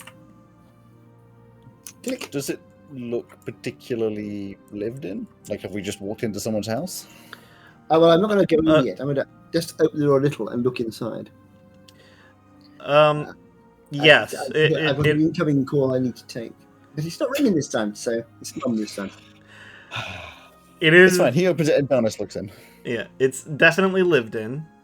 For more information, you'll have to investigate a bit. Does it feel warmer inside, as though No. someone is in, like, has been in there? No, it seems empty. But it. Okay. at least within the past few weeks, somebody's been It here. has furniture. And third and possibly final question: are the chains just like generally in the house, or is it still more? They stopped when the door opened. Cool. Before you do anything else, I should probably warn you. There's a chance that we're dealing with some kind of like super sorcerer who's controlling some kind of living shadow. That's fine. He's going to open the door and walk in. Oh. He's very relaxed about that. I thought that was going to be much more of a big deal. Yeah. Inside Did you hear it's that, Reject? I'm sorry, I missed that. I was just saying to Dennis before he walked in the house, there's a chance we're dealing with some kind of big, scary sorcerer who's controlling a living shadow of some kind. Well, that's concerning. Great, right? Not the word I'd have used. I have come across sorcerers before, and it's not usually a pleasant experience. Amazing. Well, if we have to fight something, you're going to be right up there. I'm looking forward to seeing you in action. Mm-hmm. You most certainly have not come across sorcerers before. No, and he's completely lying. Yes. I would have thought in his line of work, that's exactly the kind of person he'd be. There's not a lot of magic users in this world. No, so when you come up, you run the place. That's fine. Yeah. They're most certainly not common in the city. I'll say that. I will. I'll pick up like a rock, infuse it with light so it lights up, and I'll just chuck it in the house to brighten up a little bit before kind of Scooby doing my way around the door of having a look. Yeah, clink. Dark vision. I do have dark vision. Good. I do have dark vision as well. It's not that dark in there. I mean, it's early morning. Sun's coming in through the windows. What's our layout here? One floor. It's a one floor. Like it's bigger than a shack, but from a distance you could mistake it as a shack. There's about half the house is like the front area where there's seating, a table. There's like a little kitchenette on the side. I'm deciding now. This town does have access to radios. So there's a little radio on the table. Few candles that have looks like the candles burned out. Wax is going down the little candle holder thing. So just Dad, if you're going to be typing, can you mute yourself, please? Am I? Just this constant clicking in the background. Yeah, I'm putting the description into the character sheet, and it's got the spacing all completely insane. So I'm just. Yeah. By the way, just while we interrupted, I just tell you that phone call was my dear wife telling me or asking me, "Did you know there's someone at the front door?" Like, what? So, there was a delivery outside, so I had a phone call from Newton to tell me that there's someone standing outside the front door with a package for me.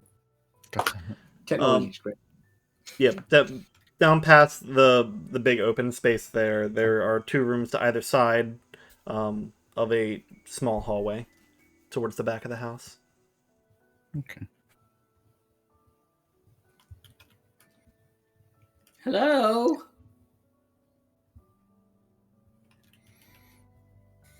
Silence is a little. The silence is a little eerie. Okay. Are there any chains? No. Well, you don't know that you've been here in chains, and I haven't mentioned it. Yeah, only Donna's heard chains. Are there any chains? There are no chains. No chains. This place is off the chain. This house is indeed off the chain. Apologies if you did. But is there like this is perfect house for new buyers? Basement access of any kind? Does it look like there's a basement? Not from in here that you can see. Okay, and you say there's another door. There are two doors down a small hallway. Okay. I'm going to. Is there a chair available anywhere? Yeah. There's a table with two chairs on it, cool. Just in the kitchen there.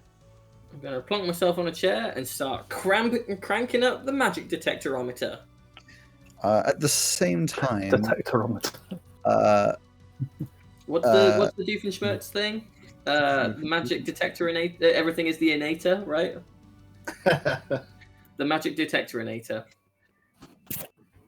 At the same time, you'd see Danis's eyes, which that misty white sort of dead look, are just gonna completely sort of like transform, sort of like a I don't know, like a transition of mist over it, but into the same dark blue that you've seen in his scars and things. As he's also going to detect, pretty. he's also going to do detect magic. Danis, we have got to find you an optician. That's not healthy. It's perfectly fine. Damn. But he's also going to do detect magic. I'm going to. Yeah. So do you have to wind up your eyes for that, or what? I'm not going to. Yeah. He just looks at you with just this like disappointed face. What? I'm getting there. You just wait 10 minutes. I'll be able to do it. I'm pretty sure this also technically takes. Oh no, this is just an. It's action. instant. Mine Yeah. doesn't take any time. Yeah, it's instant. Okay, I'm looking around the room. Anything special? The only thing that gives off like any kind of change after casting that is just the radio, just very faint. Yeah, it would be.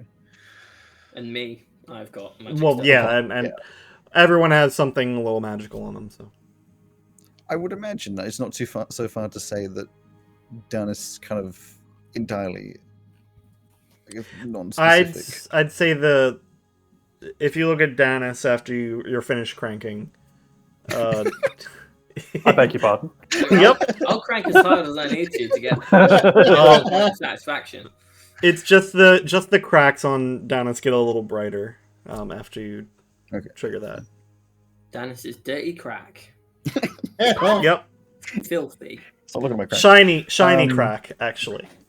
In which case, just gonna go to the closest of the two doors and walk into/through it. They're equidistant. Just one on the left, one on the right. Wait, are you going to walk into it or are you going to walk through it? Depends whether it's open or closed. Into. I'm just going to whisper to myself upon seeing Danis' shiny cracks. Say, man, we have got to get you to a hospital.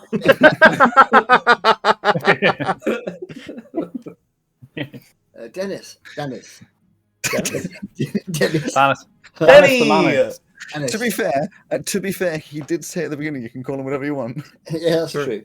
And I said I'd find a name for him. Dennis, let me listen first and see if I can hear anything going on behind the door. He's going to walk in the door on the left. I can't hear anything. The door on the left is the bathroom. It's a bathroom. Yep. Anything magical? Still got the magic eyes. No, nothing magical. There's just, little tub shower on the left-hand side and modest toilet and sink that are they're not dirty, but there's definitely like a strew of mess. There are some dentures on the sink. Got big pointy fangs in like that. They don't have big pointy fangs, no. While he's doing that, then, as I've observed, it's actually a bathroom. I'm going to go to the other door, and I am going to listen at that door. Okay. Give me a perception check. Just walk through that door as well. He won't. Investigation or no? Perception. Percepzione. That's 15 plus something or other. 19. You hear me saying, man, we gotta get you to a hospital. No. Why are you slowly now turning into Clamps from Futurama? Me? Yeah. Clamps! No, you're thinking of... I think of I think his name Roboto. is Stabby Robert or Roboto. something. Yeah. It's, yes, Roberto. I'm not crazy. That's where you're going. That's the one. It sounded more like the old guy in Family Guy. Oh, Herbert, is it? I can't remember his name. Yeah. Hello, Chris. Exactly. That's the one. Guys, I think we're getting into voice acting. What do you think? Yeah. Do it. Do you know have you ever worn earplugs? Yeah. No, I actually hate earplugs. Whenever I've tried them, I don't like them. They're so uncomfortable. The sound you hear when you put in earplugs, it's just like the hollow ringing inside your own head. That's what you hear on the other side of that door. So nothing much. Okay, well in that case, that's what Akandra hears all the time. That's just okay. I thought Kendra hears like a monkey with cymbals. Open the... No, it's just old music. I'm going to open the door. Your call is important to us. It's a Please stay on bedroom. the line. It's a bathroom. It's a two It's a bathrooms. bedroom. Oh, bedroom. Well, I guess any room One could be a bathroom kitchen, if you two really don't care. Go in, and I'm going to investigate. What's up? Sure. Yeah, give me the investigate. I'll shoot out an investigation. I would say I'll help him, but you know Dennis ain't helping him. You know what? I'm in for this 2-bathroom thing because really you 24? can sleep anywhere, but you can't shit anywhere that you want. Well, I got a I'm 15. very good at investigation. It's my favourite thing. I got a 15. Yeah, are you in the bedroom with him investigating? Yeah, I'll walk in behind him when he goes in. Okay, sure. You're okay. Yeah, sure. It's never a great thing when the GM confirms your position, is it? No. Are you in there with Are you standing inside the room completely? No. What? Don, that's what you find with your 15. Just to be you clear, said. did you touch the door handle? I did check it was electrified first. Yes, I got a 15. 15. You poke around. Don't see anything really out of place, but you are able to gather just from like sheets of paper that are sitting on a desk in the corner, stuff like that. This is Earl Bird's house. So the first person on the list that went missing. The caretaker of the cathedral. This is his house. Makes sense. And you are able to see that the bed looks not messy, but the sheets are disturbed. So they're not like they're not upturned or anything, but like there are various amounts of scrunched in the middle. Okay. Yeah. And there is also a key ring sitting on the desk next to those papers. Carrick, you see all that, and also notice a floorboard under the bed that is slightly upturned. I shall endeavour to raise said. You didn't need to define upturn. I think we all knew what you meant by. Yeah, well, there was no response, so I clarified a little bit. I like a very good description. So you pull up the floorboard. It's easy. It just kind of like hangs back. There's like one of those slats where it's just you lean it back, and in there is just a tiny little box. I shall remove said box from its hiding I'm sure place. nothing could go wrong. It's nothing fancy. Just like looks like a nice solid wood. Slightly bigger than a ring box. So like a. Is it large enough to hold something roughly apple-sized? Hand grenade sized. Not quite big enough for an apple. Okay. Because that eliminates a whole spectrum of things. Yeah, that's a whole storyline. That's eliminated. Open it up, and it's the Amethyst Dragon Orb. What? This whole thing is a dream. We've just been playing fucking a Magic VR. Alex, I just got an error while recording, so I think you're just gonna have to pull the whole thing from Twitch, unfortunately. Oh dear. You can try and restart the recording. Because if it is just a... Yeah. I restarted it. I don't know Everyone reset to 1. Marks? Yes. Hello and welcome to. It may be from the top. Where was I? Oh yes. So what? Daniel, Taris, Dennis, Dennis. Can you still detect magic? What's that? Can you still detect magic? Yes, I should be able to. It's not been 10 minutes. Any sign of anything on this box? Mundane. No. Okay. I'm going to look at the box carefully to see if there's any sign of any little traps or nasties, like little sticky, outy, pointy bits that are going to poison me.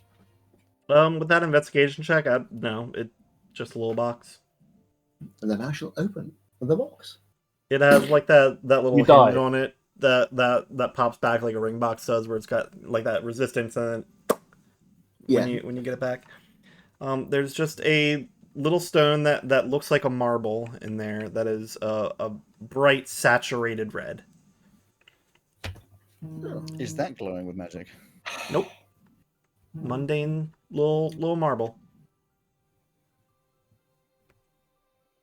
I'm gonna take it from his hand and take a look at it And closely. shatter it. Yeah, it's incredibly smooth for a stone. It doesn't feel glassy like a gemstone or anything. It's matte, but yeah, just a very saturated, small marble-sized red stone. Fine. Not so interested for now then.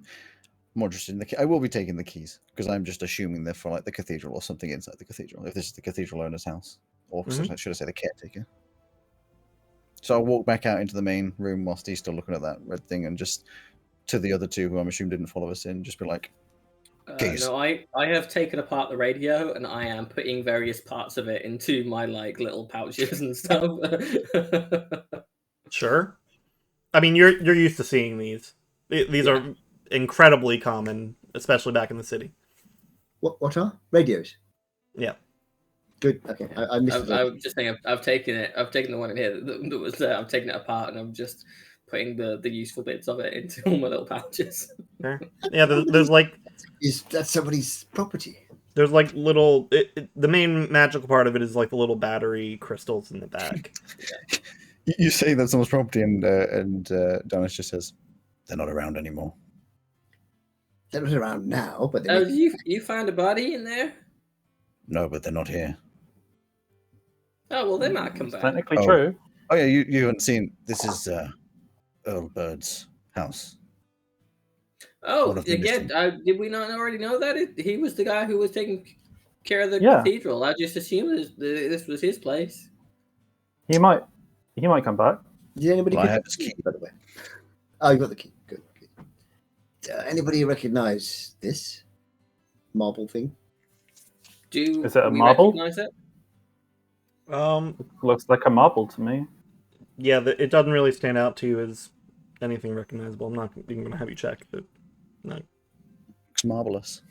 Yeah, it's marble. I can't. I can't read because you never know. Sure. Make a roll. 16. It's definitely red. It looked red. That's red. If ever I saw a red thing, that's red. Yeah, I mean, Donis told you it's just a mundane stone. So. Okay, well, for the moment, I shall close the little box and put it in my pocket. Wait, it is a stone? Yes. Specifically? Yes. Okay. May I please see it? Yes. Okay, I'm gonna flick and then turn a button on my all-purpose tool to create Mason's tools and see if I can figure out what kind of stone it's from, or if it's like if we've seen anything that would indicate how it's been made, because you said it's like unusually smooth and matte. Yeah. If I can render out any details like that using Mason's tools. Okay. I'm an artificer. I'm going to fit in tools as much as I can. Yeah, you're traveling with one. No, what the hell do I make you roll for this? Whatever you want. Proficiency with the tool. Medicine. Charisma. Charisma. You've got to convince the stone to tell you what it's should give me either a nature or arcana. Okay, is that with my proficiency? Yeah, since you're using the tools to figure this out. I'll do arcana then. 21. The reason this stone is so incredibly smooth and unique is because it is not from the ground or anything like that. This was fabricated, likely with old magic. Yeah. I think this might have come from the inside of the cathedral. There's two things that are telling me that. One, we found it inside the house of the guy who owns the cathedral. And two, I think it was fabricated through old magic, which is not around anymore. I have a question. Where did you find it? Like, it was hidden. Where was it that you saw it and thought, I'll take that. That'll be useful. It was under the bed, hidden. Oh, it was hidden, was it? Okay, that's weird. I believe it's obviously important, but I have no idea what it is. I'm going to go investigate the bathroom while we're here. Why not? Oh. Might be some really interesting toothpaste in there or something. I misheard you. I thought you said I'm going to go use the bathroom while we're here. Well, could be that's one way of investigating it. Does it work? Yeah, it works. That was a very bad roll, and that was. Did you just do a drum roll on the toilet? It was a flushing sound. It sounded. I think maybe it's because you froze, but it sounded like you went. Does it work? Yeah, it works. Yeah. I rolled 9. No, I didn't. I rolled. Yes, I did. I rolled 9. Just looks like a normal bathroom. It's a bathroom. Really, nothing really sticks out. Those dentures are clean though. They're not like real grody. They're sitting in like they're cleaning. Grody. Interesting. I'm going to have a look at these dentures and see if there's anything special about them.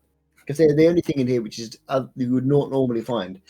Except it might mean he was taken in his sleep. Yes. Mm.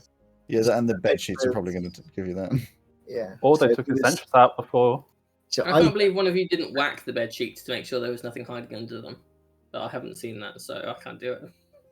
Well, they were just like slightly crinkled rather than like mounded, right? Mm-hmm. Maybe there's a flat person. They were pretty flat with the occasional like little seam poking up. Something 2D, like a living shadow. If it was a living shadow and you whacked it, I don't think it would care very much, would it? It's true. It might go ow, but in like a speech bubble. Yeah. Thought bubble. It looks like you just see the silhouette of the words "ow" on the wall. Yeah. It looks like a friend from this house must have been. He either spirited away, left on his own accord, but without taking his teeth, without making the bed, so taken in the night or under some kind of influence. Any footsteps outside the? I'm looking for bare footstep prints outside the house in the dust or mud. Why are you looking for bears? Are there bears around here? There might be. I hope not. Survival check. And there's also. Sure. I was going to say it's a lot of mush now, but that's not bad. 19 plus survival, 21.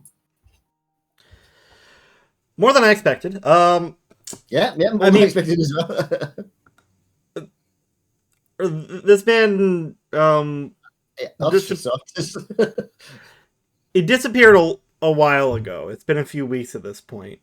Oh, is it? Oh, right. Okay. So you wouldn't expect a house that was only lived in by this guy to have any other footprints gone up to it, really, unless it was like investigated or stuff like that. There is nothing there that's fresh. It's like roughly trampled, but it's like rained since then. The only thing you can tell is some like. No, not with a 21. It's. So 4 recent sets of footprints. Yeah, there's 4 recent. You see the 4 recent sets of footprints created by you guys. That's it. Just kind of muddled. Gonna sort of up and go outside. I mean, if we're already going outside, I'll just sort of go towards the chapel. Yeah, sure. Head towards the cathedral now. Is there an obvious way around to the back of the chapel? Cathedral. Yeah, I mean, it's just kind of open.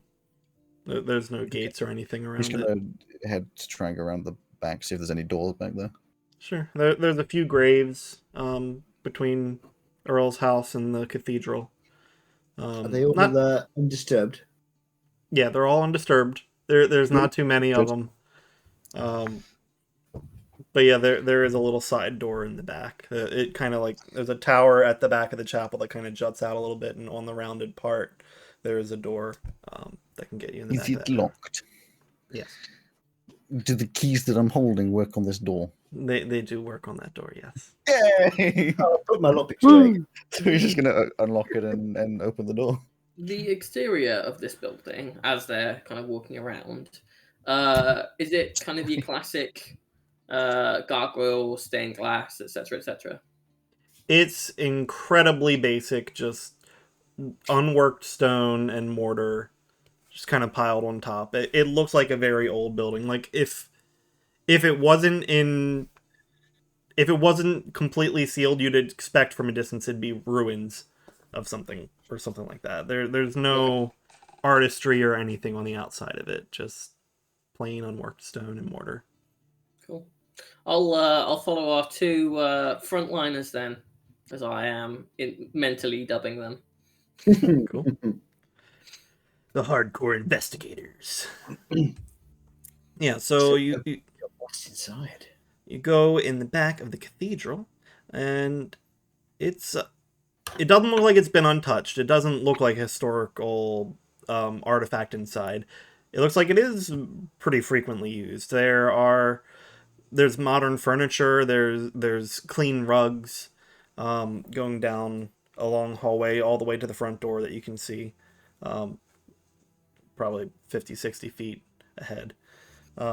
This part is a little smaller. There's like some old stuff piled up back here by the door, like a little hat rack, and like a little stand for shoes. Stay back. The last hat rack I encountered had some crazy shit going on. I'm assuming it's been more than 10 minutes for the detect magics. Yeah. You can just do it at will, though, can't you? No, I know. I just saying. Fair. Fades. For the sake of it, you can just let it come and go as you please. Pretty much, yeah. I'm just going to take a peek inside the hat box to make sure that it's not like vibrating or like about to explode or something. You open up the hat box. Just like a peek. Yeah. You get hit in the face with a rat. No, it's completely calm. I got my eye on you, and I'll close up the box. Say that out loud. Why are you talking to a box? I'm talking to what's inside the box. Oh, I had to. It was a whole thing. There was this hat that was going crazy, spatial distortions, spontaneous mammalian summoning. It was a mess. But there was a handstand involved, so I'm just making sure that that's not like the triggering factor of starting this spontaneous event. I don't know what caused it before. You're saying that the thing that triggered this event and spontaneous mammalian, that's in the box that you're carrying around with you? Yeah. Oh, yeah, just until I can offload it, yeah. It's rad as hell. Good to know. Rad and rat as well. Sorry, I should have warned you before I opened it up to get back, just in case it did kind of, go crazy again. I gave that warning to Akandra, but I should have told you guys as well, so I'm sorry about that. I wouldn't recommend opening it again for the moment. I'll give you some warning next time, but, if I say, hats ahoy or something like that, then just, fucking scarp her.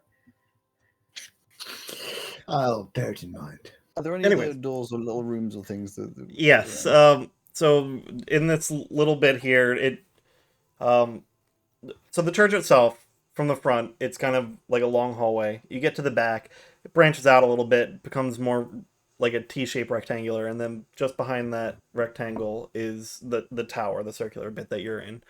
So just in front of you are two hallways leading off to the sides, that have room for a number of rooms. The space looks like it's being used as some sort of community center. Okay. There aren't like 3 members of the community strung up and hung from the ceilings, are there? No, just empty. Oh. Are there any signs of hatches in the floor or gratings in the floor or anything like that? Not that you can see right now, no. I shall move inside then and head to the point where the cross of the passages is. Looking down the 2 side passages, what can I see down there? They both go to the end where there's like a little vestibule at the end that seem to have like little tables with stuff left on them, or like materials piled up at the end, like paper towels or something piled up at the end of one of them. And then actually, plan. I'm going to investigate the area where I am in the middle, but while he's thinking about his plan. Just this area by the base of the tower and the main sort of crossroadsy bit. There's what is it? I'm going to enact my plan. I'm going to take out my little tricorder and I'm going to start cranking for 10 minutes. Cool, go at it. And at the same time... and are you going to wind the tricorder as well? God. At the same time, Taris is all just going to do detect magic. I'll need both of you running detect magic to make an Arcana check for me. Nice. Well, it's going to take me 10 minutes, so... Yeah, so wait 10 minutes, then give me the... Oh, yes, there we go. 3. Mine also was not as good this time. 10. Rough. Once you both have it going... There's a dog in here, sorry. The church appears mundane. With these things, I was going to say, I'm assuming I can't do this, but help. Yes. I take you. Can you do help with these kind of things? Arcana check. I mean, you can't do with the magic. I'm going to say not. I'm going to say not with this one. Not with the Arcana check. Okay. Yeah. I have got reasonably good Arcana myself, but yeah. Okay, I'll leave. I'm not, because I have a thing where I can do help as a bonus action. If you were also doing detect magic, I'd allow you to, but no, I'm not. No. So just looking around in the center, did you investigate the center? Yes. Okay. Do you want me to? What was the number? Yeah. The number was something more than 12. Investigate. 19. Okay. The center itself is just like kind of like groups of seats where people would gather and whatnot for organizing community events. Maybe there's like a lunch table where they'd have like a cookout or something and all sit down as a group. But off to the sides, down the hallways, you see on one side 2 rooms, other side one room.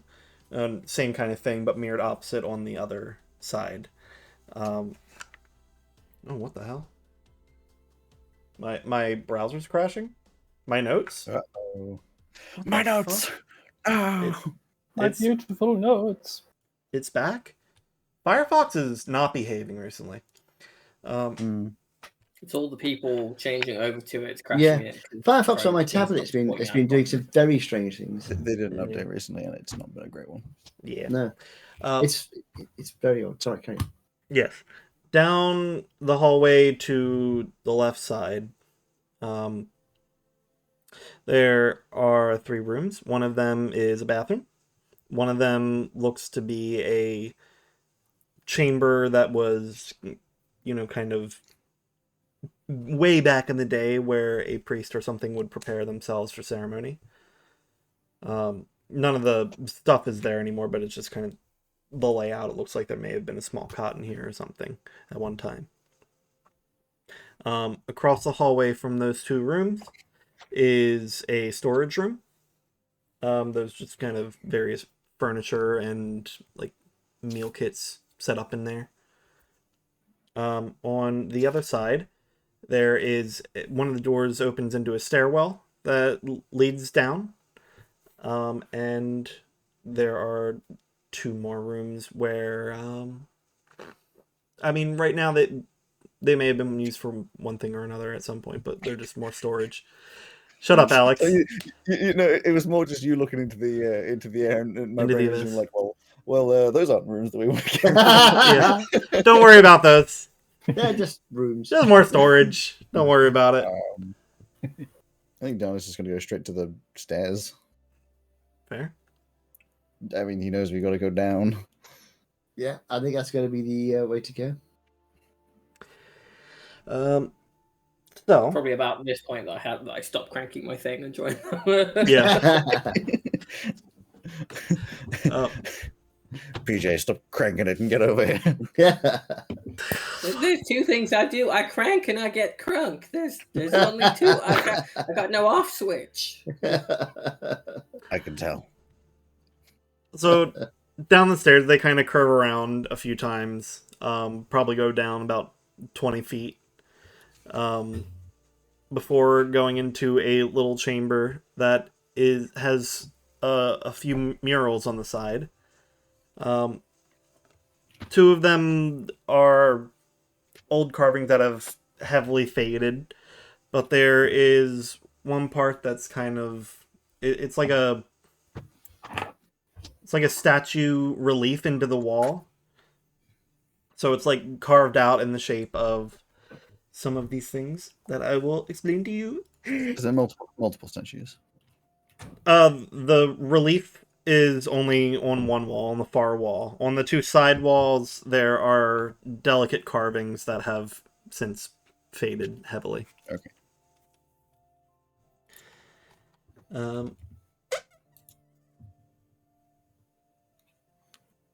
Yeah.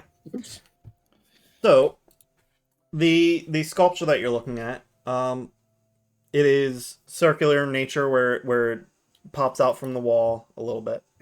Mm-hmm. It shows a lithe, bald figure of average height, with kind eyes and a gentle smile, with an outstretched arm on the shoulder of some ambiguously shaped human. It's very clear that the previously described figure is far more important in this depiction. They are just kind of hung around in the middle of space with a few details along the side, and 6 spots, like circular indents, around the picture. Ooh. Would the little indent seem to be somewhere similar to the size of that little red thing? It is. So you're saying we've got to find little little orbs, one of which is red, to go in here. I most certainly am. So if we take our little red orb that we have, will it fit into? If I just try the first one, will it fit in? Does anything happen, or does it just drop out? As you go to just immediately put it in there, Dennis is just going to take a few steps back. So there are 6 kind of laid out like. So there's one up here, 2 down here to the left and right. Laid out like a triangle. You could connect a triangle, and then an inverted version of that within the same kind of structure. Which of those? Top center. Cool. So as you're going to put it in the top center, you notice a very light X carved into that one with a faded, dusty red in it, and as you put it in there. And when you do that, the 2 in the bottom left and the bottom right also have a slight indent in them that becomes more apparent once that red one is in there. And that is a blue one on the left and a yellow one on the right. Aha! Well, I believe we have an idea of what we need to do. Fucking treasure hunt. Redstone. Why is everything always so complex? I think I heard of something. I think that there's a guy back in the capital city who made something like this. His name is I think his name is Mr. Rubric or something. Rubik. I'm afraid you have the advantage of me there. It wasn't Mr. Silverberg, was it? I don't know who that is. Mr. Silverberg. No? Rube Goldberg?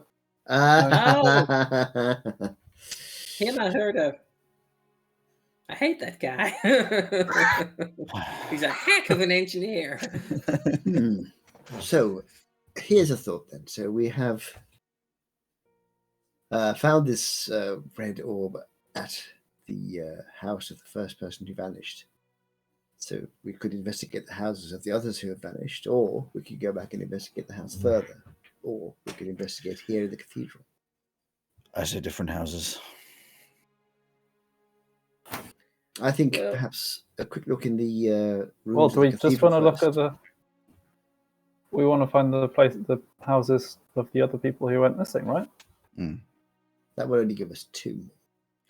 Yeah, I don't know if the math adds up on that one because there's 10 names on the list, and 6 of these things. If we even think that this is gonna help us, can we just break down the door?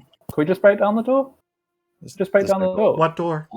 There's no door. Oh, I thought this was. I also think we should hold on to the red one if we can.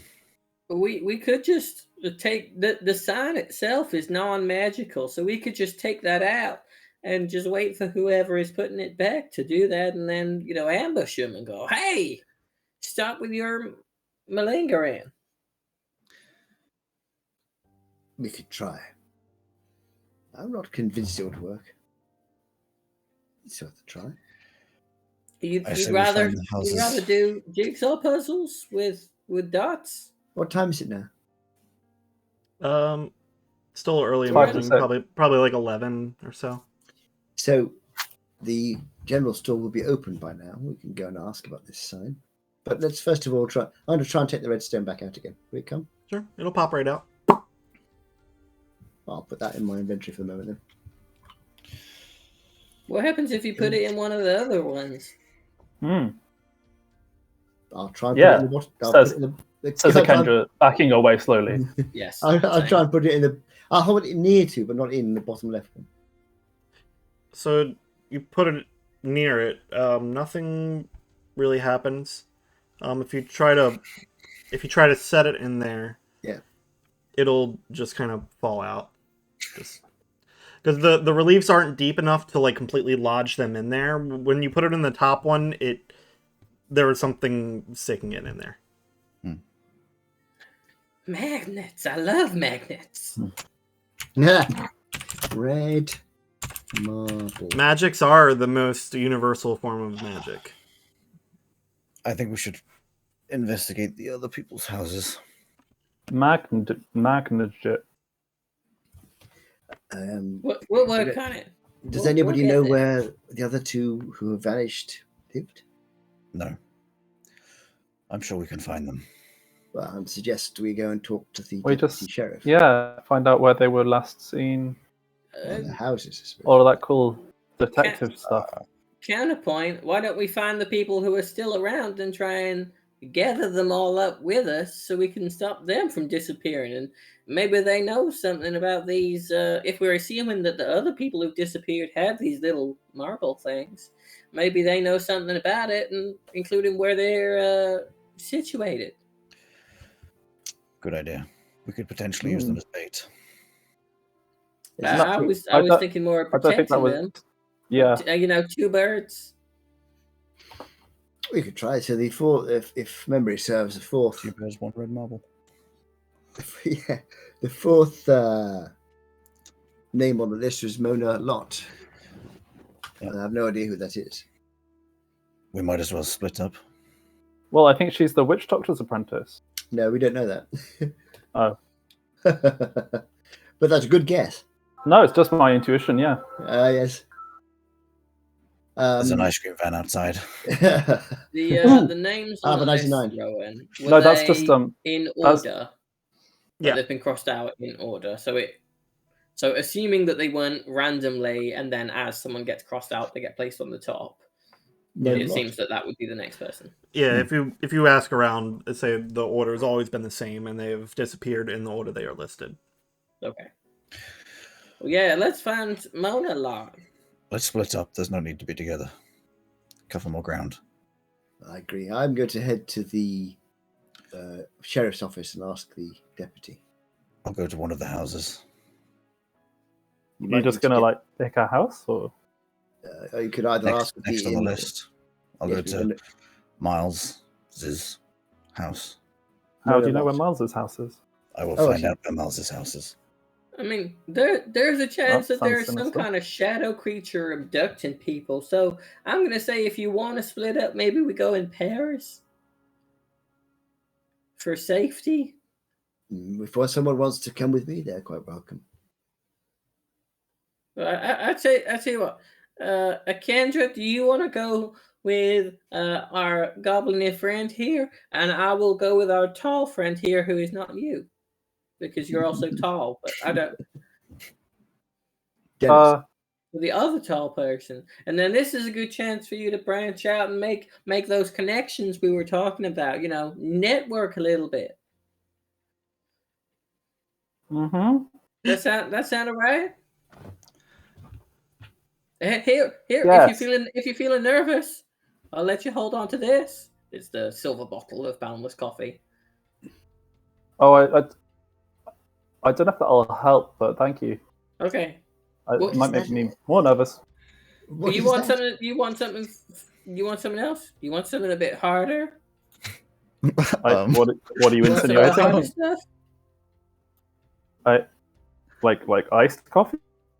I was thinking something more alcoholic, but I mean, I don't have anything iced.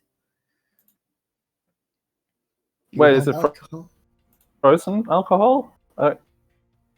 No, this does coffee. I got something else that does alcohol. You are. You want that do I want to know? Boundless surprises. No, it's boundless coffee. Listen. Coffee? Boundless coffee? Boundless coffee, and then I have a thing of limited but replenishing alcohol. I think so if you want to borrow coffee. that instead, Kendra, for your nerves, that's fine. I'm good. Okay, it also does mayonnaise, just in case that makes you fancy. I think I'll stick to coffee. No, that's fine. That's fine. Okay. A nice hot cup of mayonnaise. What? Well, I'm why heading would off. It be a hot cup of mayonnaise. I'm down to like. Why would it be a cup of mayonnaise at all? Most food things wouldn't disturb me, but the thought of a cup of like warm mayonnaise is. Why are you all warming up mayonnaise? Yeah. At no point was the mayonnaise I'm talking out of warm. character. I think I shall continue this discussion later. I'm heading off to the. So I'm just. I have a thing that sometimes I will just make 2 gallons of mayonnaise from. What? Why? Sometimes people really want mayonnaise. We'll meet back at the inn in an hour. Why? Make it an hour and a half. What is our protocol if we do not return? If I don't see you at the inn in an hour and a half, I shall come to the house where you are currently heading, and vice versa. If you don't see me in an hour and a half, go to the sheriff's office. But he's not going to stay at that house. He's trying to go find. Exactly. Yeah, you don't know where this house is. Yeah. He's getting. Tell you what. Okay. Plan step A. In an hour and a half, we meet back at the inn. Yeah. If for whatever reason we don't show within an hour and a half of that, then we head to where each other was going. So we would head to the sheriff's office, and you would head to Mona Lott's house, wherever that may be. That's exactly what I just said. Yeah. We're going to Mona Lott's house. Great idea, PJ. I thought that's where we were going. Is that not where we're going? We're going to Miles Elphius Head's house. Oh, okay. Yes. Well, we'll go there. And that is exactly what Kurak just said. Sorry, I was thinking about mayonnaise. I just get an itch sometimes. I'll see you later, Taris. I was very incensed by the fact y'all were warming up my mayonnaise for no reason. The character's going to walk away holding his head. I'm going to get a bit of a headache.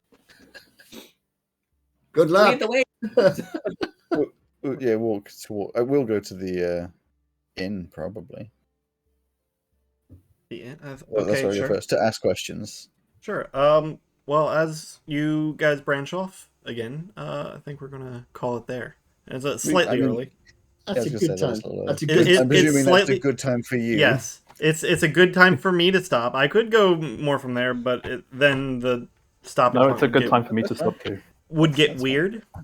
I didn't get to kill anyone with mayonnaise. We didn't get into a single fight.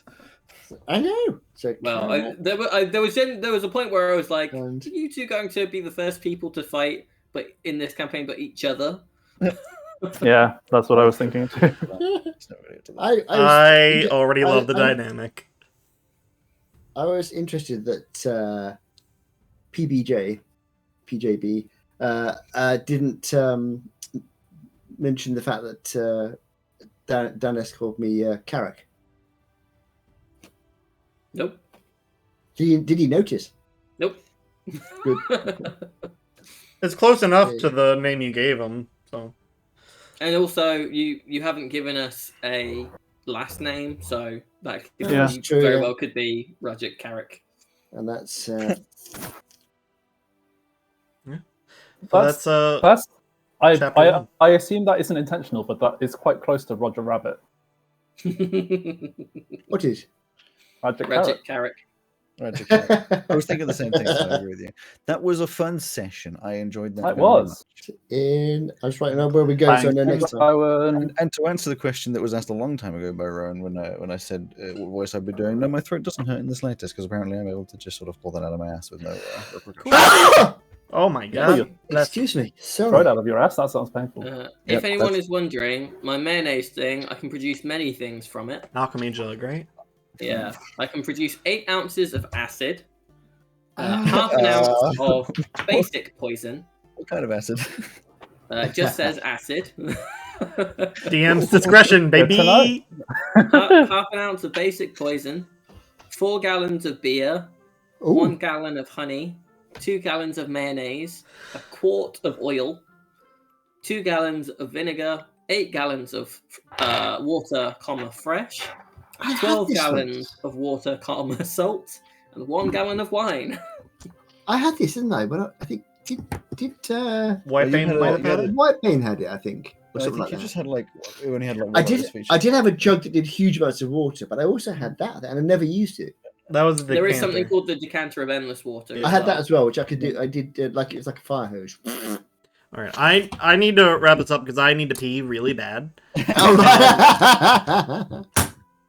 Then I should say thank you very much for an excellent session. Yeah, to do something. Awkward. We need an awkward wave to. Wave.